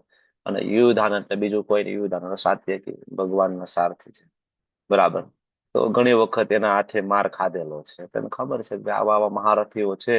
બીજા નામ લે છે દુષ્ટકેતુ, ચકિતાન, કાશીરાજ, પુરુજીત, કુંતીપોર, શૈલ્ય. આ બધા શક્તિશાળી યોદ્ધાઓ છે સામે, જે યેન કેન પ્રકારે ક્યારેક આમની સાથે એમના યુદ્ધ થયા છે, માર ખાધો છે ને હાર્યા છે, અને આ બધા જ પાંડવોના પ્રિય છે. આને પાંડવો પ્રિય છે, મોટા ભાગે પાંડવોની સાઈડમાં રહ્યા છે. દુષ્ટકેતુ આમ જોવો તો એ આપણે શિશુપાલના પુત્ર છે, બરાબર, પણ છતાંય એ પિતાના માર્ગે ના ચાલ્યા. શિશુપાલ તો ભગવાન કૃષ્ણની વિરુદ્ધ હતા, બરાબર, પણ ધૃષ્ટકેતુ છે ધાર્મિક હતા, શિશુપાલનો પુત્ર ભગવાનની સાઈડમાં રહ્યા. ચક્કિતાન છે એક યાદવ પરાક્રમી મહારથી હતા. કાશીરાજ એટલે કાશીના રાજા. બે અલગ અલગ સ્ટોરી છે, ભક્તિ શાસ્ત્રીમાં આવશું ત્યારે આપણે લેવાની કોશિશ કરશું. પુરુજીત, કુંતી ભોજ અને સેબ્ય. સેબ્ય એટલે યુધિષ્ઠિર મહારાજના સસરા પણ થાય, કારણ કે એમની દીકરીના લગ્ન યુધિષ્ઠિર મહારાજ સાથે થયા હતા. તો આ બધા જે યોદ્ધાઓના જે નામ લે છે અલગ અલગ, આગળ પણ હજી નામ આવે છે. યુધામન્યુ, ઉત્તમોજા, સુભદ્રાનો પુત્ર કોણ? અભિમન્યુ. દ્રૌપદીના પુત્રો કયા? તો કે 5 પુત્રો. તો કે આ બધા મહારથીઓ છે સામે. આની સામે લડવું બહુ જ અઘરું છે. એ કોને ખબર પડી ગઈ? દુર્યોધન. દુર્યોધને જોયું ને, હવે જયારે આ વાત થતી હતી, બરાબર, પછી હવે એમ થાય કે સામેવાળા પક્ષનું આટલા બધા વખાણ કરું ને ગુણગાન ગાવ, અને એક તો આનું અપમાન કરી લીધું. કોનું અપમાન કર્યું? ગુરુ દ્રોણ. મેણું મારી લીધું ને કે તમારે એમાં બુદ્ધિ નથી, અક્કલ નથી તમારામાં, ન કહેવાના શબ્દો કહી દીધા ને. તો હવે પછી ગુરુ દ્રોણ એમ કહી દે કે એક કામ કરને ભાઈ, તને આટલી જ બધી બીક લાગતી હોય અને મારું કઈ માન સન્માન ના હોય, હું જાઉં છું, તમે યુદ્ધ કરી લો, એક કામ કરો, બરાબર. હવે એને ખબર હતી કે ગુરુ દ્રોણ જાય ને તો અઘરું પડશે, કારણ કે ગુરુ દ્રોણ છે આમ જોઈએ તો એ બાજુની શક્તિ કહેવાય, સારી એવી શક્તિ, કારણ કે બધાને યુદ્ધ નીતિ શીખડાવવાળા જ ગુરુ દ્રોણ ને. કૌરવ હોય કે પાંડવ હોય કે બધાને એક્સપર્ટ બનાવનાર કોણ? તો ગુરુ દ્રોણ. ગુરુ દ્રોણ છે એક પોઝિટિવ પોઈન્ટ છે કૌરવો સાઈડનું. અને ગુરુ દ્રોણ એમ કહી દે કે હું જાઉં છું તો એ અઘરું પડશે પછી. એટલે તરત 7મા શ્લોકથી તમે દુર્યોધનની નીતિ જોવો તો તમને ખબર પડશે કે જે દુર્યોધને આગળના શ્લોકોમાં ગુરુ દ્રોણનું હળાહળ અપમાન કર્યું, ગાળો દીધી, એ દુર્યોધન હવે 7મા શ્લોકમાં શું કહે છે? અસ્માકમ તો વિશિષ્ટાયે તાની બોધ દ્વિજોતમ. હે દ્વિજોતમ, હે બ્રાહ્મણ શ્રેષ્ઠ. હમણાં તો ગાળો દેતો હતો, હવે બ્રાહ્મણ શ્રેષ્ઠ સંબોધન તમે જોયું તરત, તમે તો બ્રાહ્મણ શ્રેષ્ઠ છો. કાંઈ વાંધો નહીં, કે તમારી જાણ માટે હું કહી દઉં, આપણી બાજુ કઈ નબળી પાર્ટી નથી. તમે ચિંતા નહીં કરતા, આપણી બાજુ મોટા મોટા મહારથીઓ છે, બરાબર. એટલે હવે એ સામે વાળાને ગણાવે છે. પેલા સામે વાળાને ગણાવે, હવે પોતાના પક્ષ વાળાને ગણાવે છે. કોણ કોણ છે ભાઈ? વળી ગુરુ દ્રોણને એમ થાય કે ભાઈ લડવું બહુ અઘરું છે, બરાબર, તો ફરીથી એનો કોન્ફિડન્સ વધે. એટલે 8મા શ્લોક થી એ પોતાના પક્ષમાં જે કઈ યોદ્ધાઓ છે એને ગણાવે છે. પોતાના પક્ષમાં યોદ્ધા ગણાવે, સૌથી પહેલા કયા યોદ્ધાનું નામ લે છે ખબર છે? આમ તમે જોવો તો કૌરવોની સાઈડની અંદર સૌથી શ્રેષ્ઠ યોદ્ધો હોય તો કોણ? કહો. કર્ણ. કર્ણ. કર્ણનું કાંઈ ના. ભીષ્મ પિતામહ. ભીષ્મ પિતામહ સૌથી શ્રેષ્ઠ યોદ્ધો હોય ને, બરાબર, કૌરવોની સાઈડમાં, તો એ યોદ્ધો છે ભીષ્મ, બરાબર, કારણ કે ઈચ્છા મૃત્યુનું વરદાન છે. તમને ના યાદ હોય તો, તમે ભૂલી ગયા હોય તો હું કહું કે ભીષ્મદેવનું યુદ્ધ ભગવાન પરશુરામ સાથે થયું હતું, ઘમાસાણ, સાક્ષાત વિષ્ણુ તત્વ સાથે, બરાબર. અને એમાં કોઈ હારે નહીં, કોઈ જીતે નહીં, એ પરિસ્થિતિ સુધી યુદ્ધ લડ્યા હતા બંને. તમે શું લાગે ભીષ્મદેવ કોઈ સામાન્ય યોદ્ધો નથી? ભીષ્મદેવ એકલા યુદ્ધનું એક જ દિવસમાં ધ્વંસ કરી શકે એનામાં શક્તિ હતી, પણ એવું કરી નાખે તો ભગવાનની યોજના છે નિષ્ફળ જાય. એટલે મેં તમને પહેલા જ કીધું કે ભીષ્મદેવ છે એ સામી પાર્ટીમાં છે, પણ ખરેખર કૃષ્ણની પાર્ટીમાં છે. અને આ વસ્તુ દુર્યોધનને ખબર હતી. દુર્યોધનને એ વસ્તુની ખબર હતી કે દાદા છે એ પ્રેમ અર્જુનને કરે છે, નો છૂટકે વચન આપ્યું છે, એટલે હસ્તિનાપુરના રક્ષક બનીને અમારી બાજુ છે, બાકી દાદાનો પ્રેમ 5 પાંડવો પ્રતિ જ છે. એટલે આ કોઈ દી 5 પાંડવોને મારવાના નથી. બાકી શું લાગે ભીષ્મદેવ પહેલા દિવસે 5 પાંડવોનો વધ કરી શકે એટલા શક્તિશાળી હતા, પણ નહોતા કરતા. એ કઈ ને કઈ રમતરાળા કરતા હતા, નાના નાના સૈનિકોને મારે ને આવું બધું જેનું ભીષ્મદેવનું હાલતું હતું. કારણ કે એને ખરેખર એનો મૂળ મુદ્દો તો એકચ્યુઅલી ભીષ્મદેવનો એવો હતો કે કૃષ્ણના વીર રૂપમાં દર્શન કરવા છે અને પછી પ્રયાણ કરવું છે. એનો યુદ્ધમાં જીતીને કઈ કોઈને રાજા બનાવવા માટે એવો કોઈ એનો પ્લાન નથી. બરાબર, એને ખાલી સામા પક્ષમાં રહેવાનું જ એટલા માટે હતું કે દુર્યોધનનો ને એનો ઉત્સાહ વધી રહે કે ભાઈ અમારી સાઈડમાં ભીષ્મ છે એટલા માટે. ઓકે, તો ભીષ્મદેવ છે સર્વોચ્ચ યોદ્ધો હોવા છતાં પણ નામ પેલા કોનું લીધું અહીંયા? ભવાન. ભવાન એટલે તમે. તમે એટલે કોને વાત કરે છે? ગુરુ દ્રોણને, કે તમે છો અમારી સાઈડમાં, અમારે બીજી શું ચિંતા છે? શું કામ? તો કે આગળ અપમાન કરી લીધું ને, ગાળો દઈ દીધી, ન કહેવાના શબ્દ કીધા ને, તો હવે ભીષ્મ પેલા એનું નામ લઈ લઈએ તો એને થોડું એમ થાય કે ના મારું માન સન્માન છે. એટલે કે ભવાન તમે પોતે છો. ભીષ્મ બીજું નામ ભીષ્મનું છે. બરાબર. ત્રીજું નામ લે છે કર્ણ. આમ જોવા જઈએ તો મેં તમને કીધું એમ કે ભીષ્મ છે દ્રોણ કરતા વધારે પાવરફુલ છે. બરાબર, અને છતાં અહીંયા નામ લીધું છે કારણ કે ખબર હતી કે ભીષ્મ બરાબર એને તમે ગમે એવું અપમાન કરશો ને તો પણ વાંધો નથી, કારણ કે એને વચન લીધું છે હસ્તિનાપુરની ગાદીનું રક્ષણ કરવા માટેનું. એટલે એનું નામ બીજે લઉં કે ત્રીજે લઉં કે છેલ્લે લઉં તોય ભીષ્મ આપણી સાઈડમાં રહેવાના છે. એ બિચારાને કઈ ફરક નથી પડવાનો, કારણ કે અપમાન સાથે એને કઈ બહુ ખાસ લેવા દેવા નથી. એટલે નહીતર પેલું નામ ભીષ્મનું લેવું જોઈએ, પેલું નામ દ્રોણ, બીજું નામ ભીષ્મ, ત્રીજું નામ કર્ણનું લીધું. કર્ણ, કારણ કે કર્ણ અને ભીષ્મને બિલકુલ બનતું નહોતું. કર્ણએ ત્યાં સુધી પ્રતિજ્ઞા લીધી હતી કે જ્યાં સુધી ભીષ્મ યુદ્ધ ભૂમિ ઉપર હોય ને ત્યાં સુધી હું યુદ્ધ ભૂમિ ઉપર પગ નહીં મૂકું. કર્ણ ત્યાં સુધી આવ્યો નહીં. બરાબર, પણ દુર્યોધનને ખબર હતી કે ભવિષ્યમાં કર્ણ કામ આવશે, ત્યારે જરૂર પડશે ત્યારે. અત્યારે કર્ણને જો હું નામ ના લઉં તો કર્ણને ખોટું લાગી જશે, કારણ કે કર્ણ જેવો તો યોદ્ધા નહોતો. બરાબર, તો એટલા માટે કર્ણનું નામ લે છે. પછી આગળ નામ લે છે કૃપાચાર્ય. કૃપાચાર્યનું નામ એટલા માટે લે છે કે દ્રોણાચાર્યના સંબંધી છે. બરાબર, મૂળ અહીંયા દ્રોણાચાર્ય અને દુર્યોધન સામે સામે ઉભા છે, બેની વાત ચાલે છે, અને દ્રોણાચાર્યને મનાવવાની વાત છે, યુદ્ધ કરવા માટે ક્રોધિત કરવાની વાત છે, જુસ્સો ભરવાની વાત છે. એટલે એ કે છે કે તમે કદાચ એવું વિચારતા હોય કે મનમાં દુર્યોધન એવું વિચારે છે કે મેં આનું અપમાન કર્યું ને કદાચ એવું વિચારતા હોય કે હું યુદ્ધ ભૂમિ છોડીને જતો રહીશ, તમારે યુદ્ધ લડવું એટલે લડી લો, હું નહીં લડું. એટલે એ કે છે પણ યાદ રાખજો કૃપાચાર્ય આપણી સાઈડમાં છે. અને કૃપાચાર્ય એટલે ખબર છે ને, દ્રોણાચાર્યને કહે છે તમારી પત્ની કૃપીના ભાઈ સગા એટલે કૃપાચાર્ય. મતલબ તમારી પત્નીનો ભાઈ તમારો સાળો આપણી બાજુ છે. ઘરે જઈને રોટલા તો ખાવાના છે ને, પછી કૃપી આગળ કૃપીનું મોઢું તો બતાવવાનું છે ને ઘરે જઈને. આ તમારો સાળો આપણી સાઈડમાં છે, ખબર છે ને તમને? એટલા માટે કૃપાચાર્યનું નામ લે છે. અશ્વત્થામા આગળનું નામ લે છે, કે છે કે તમારો દીકરો આપણી સાઈડમાં છે, જેને તમે સૌથી વધારે પ્રેમ કરો ને, અશ્વત્થામા આપણી સાઈડમાં છે. અને તમે જો અધૂરું યુદ્ધ છોડીને ભાગી જાવ તો અશ્વત્થામાને બચાવશે કોણ? મતલબ તમારું ફેમિલી આપણી સાઈડમાં છે, કૃપાચાર્ય, અશ્વત્થામા. બરાબર, આને ધ્યાનમાં લેજો. અને પછી કહે છે વિકર્ણ. એકમાત્ર એવો યોદ્ધો હતો કે જેને વિરોધ કર્યો હતો માતા દ્રૌપદીના વસ્ત્રહરણમાં, એટલે વિકર્ણનું નામ લેવું.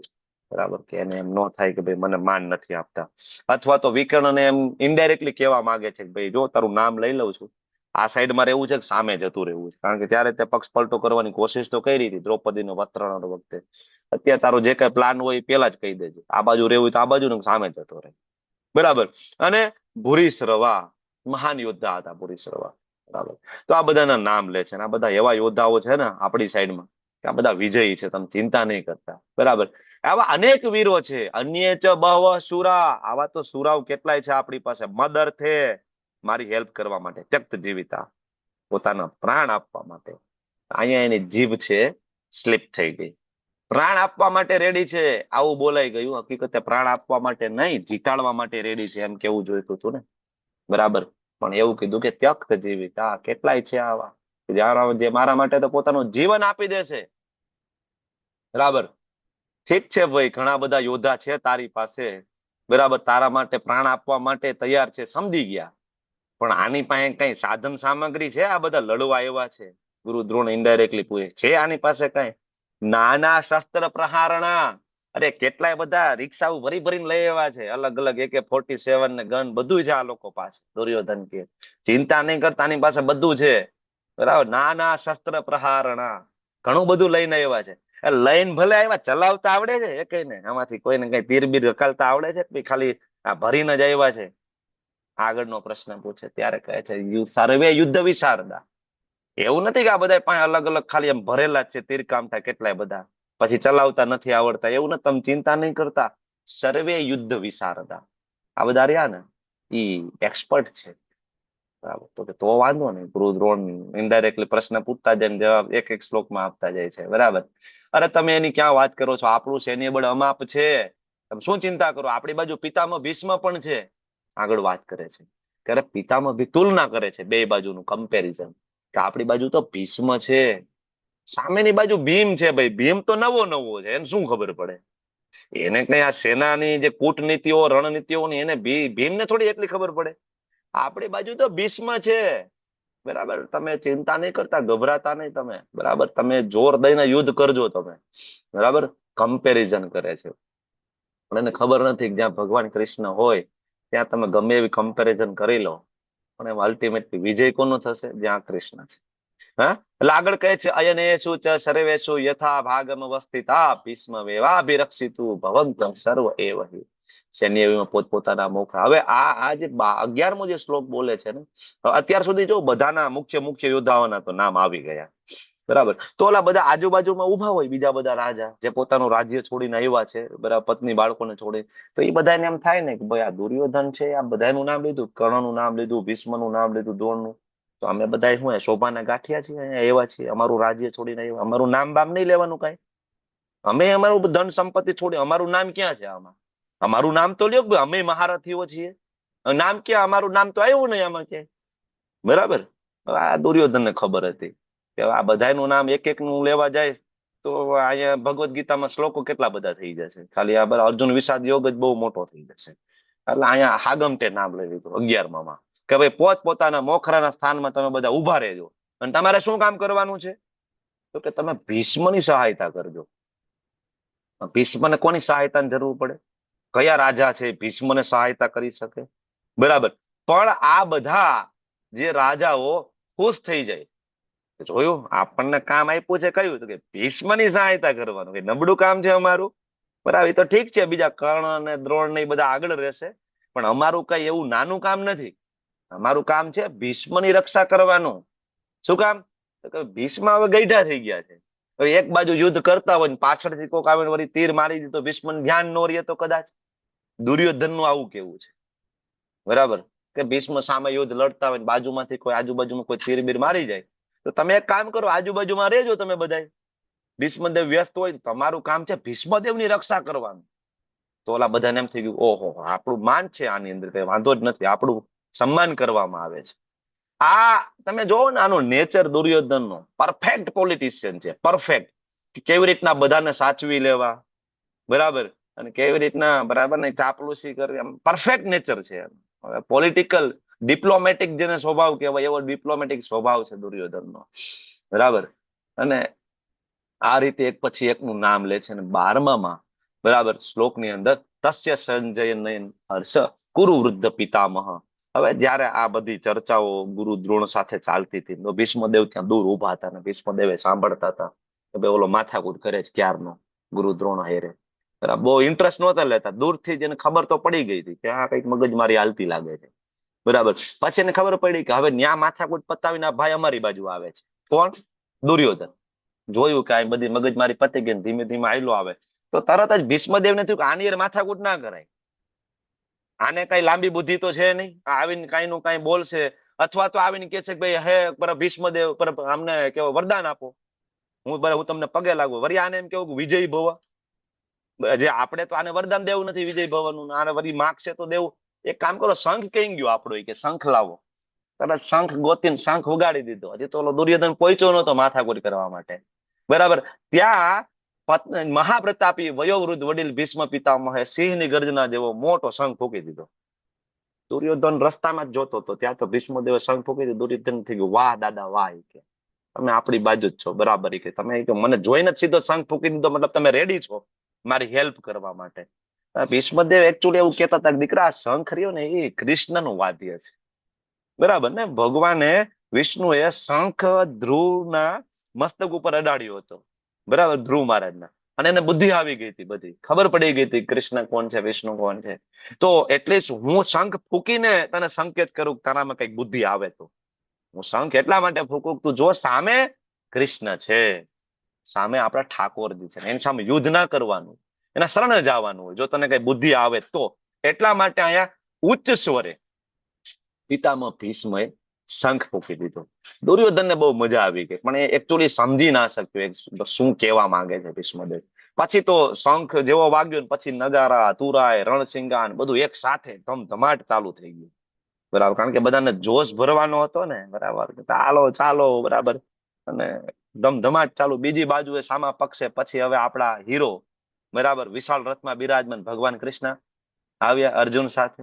પેલી એન્ટ્રી થઈ, માધવ, બરાબર, તતઃ શ્વેતેર હયેર યુક્તે મહતી ચંદને સ્થિતો માધવ પાંડવ દિવ્યો શંખો પ્રદત્મતો. ભગવાને આવીને પોતાના દિવ્ય શંખ ફૂક્યા. કૃષ્ણની એન્ટ્રી થઈ ગઈ છે યુદ્ધ ભૂમિ ઉપર અર્જુનની સાથે, બરાબર. અને હવે આગળના જે શ્લોક છે એમાં શંખનાદ થાય છે, બરાબર. પાંચજન્યમ ઋષિ કેશો દેવદત્તમ ધનંજય. ઓલી સાઈડમાં તો થઈ ગયું ને, ભીષ્મદેવે શંખ ફૂંકી દીધો. હવે એમાં આ બાજુ કઈ બહુ ફેર ન પડ્યો, કારણ કે ભીષ્મદેવનો આશય એવો હતો કે દુર્યોધનને ખ્યાલ આવી જાય કૃષ્ણ કોણ છે, બરાબર. પણ આ બાજુ જયારે ભગવાને શંખ ફૂક્યો, પાંચજન્યમ ઋષિ કેશો દેવદત્તમ ધનંજય, અર્જુન નો શંખ દેવદત્તમ, બરાબર. પોંડ્રમ, બરાબર, શંખો વર કોનું, તો કે ભીમ. પોંડ્રમ મોટો શંખ હતો, પ્રચંડ. અને આ બધા જયારે શંખ ફૂંકાયા ને, આને દિવ્ય શંખ તરીકે સંબોધવામાં આવ્યા છે. અને આ શંખ જયારે ફૂંકાયા ને, સામેની સાઈડના અડધા યોદ્ધા તો ત્યાં ધ્વસ્ત થઈ ગયા. કારણ કે આપણા શરીરની કેપેસિટી અમુક ડેસિબલના અવાજ સાંભળવાની કેપેસિટી છે. એનાથી વધારેનો ડેસિબલનો અવાજ જો આપણે સાંભળી લઈએ તો આપણો કાનનો પડદો ફાટી જાય. એનાથી વધારે હોય તો આપણું હાર્ટ બંધ થઈ જાય, વ્યક્તિ મૃત્યુ પામે, બરાબર. તો એટલા માટે અહીંયા ભગવાનનો જયારે શંખ ફૂંકાયો ને, પાંચજન્યમ, તો શંખ ફૂંકાવાથી જ કૌરવની સાઈડના કેટલાય બધા યોદ્ધાઓનો ન્યાન્ય હાર્ટ ફેલ થઈ ગયો. ન્યાન્ય એ લોકો અડધા તરફડિયા મારવા માંડ્યા, બરાબર, કે કાર્યક્રમ પૂરો, હાર્ટ એટેક સીધો, ખાલી શંખ ફૂંકાવાથી, બરાબર. એટલે આગળ અહીંયા લખે છે પાંચજન્યમ ઋષિકેશો દેવદત્તમ ધનંજય. હવે આ ભીમનો જે શંખ છે, અહીંયા ભીમને વૃકોદર તરીકે સંબોધન કરવામાં આવે છે, ખૂબ ખાવા જોઈતું હતું.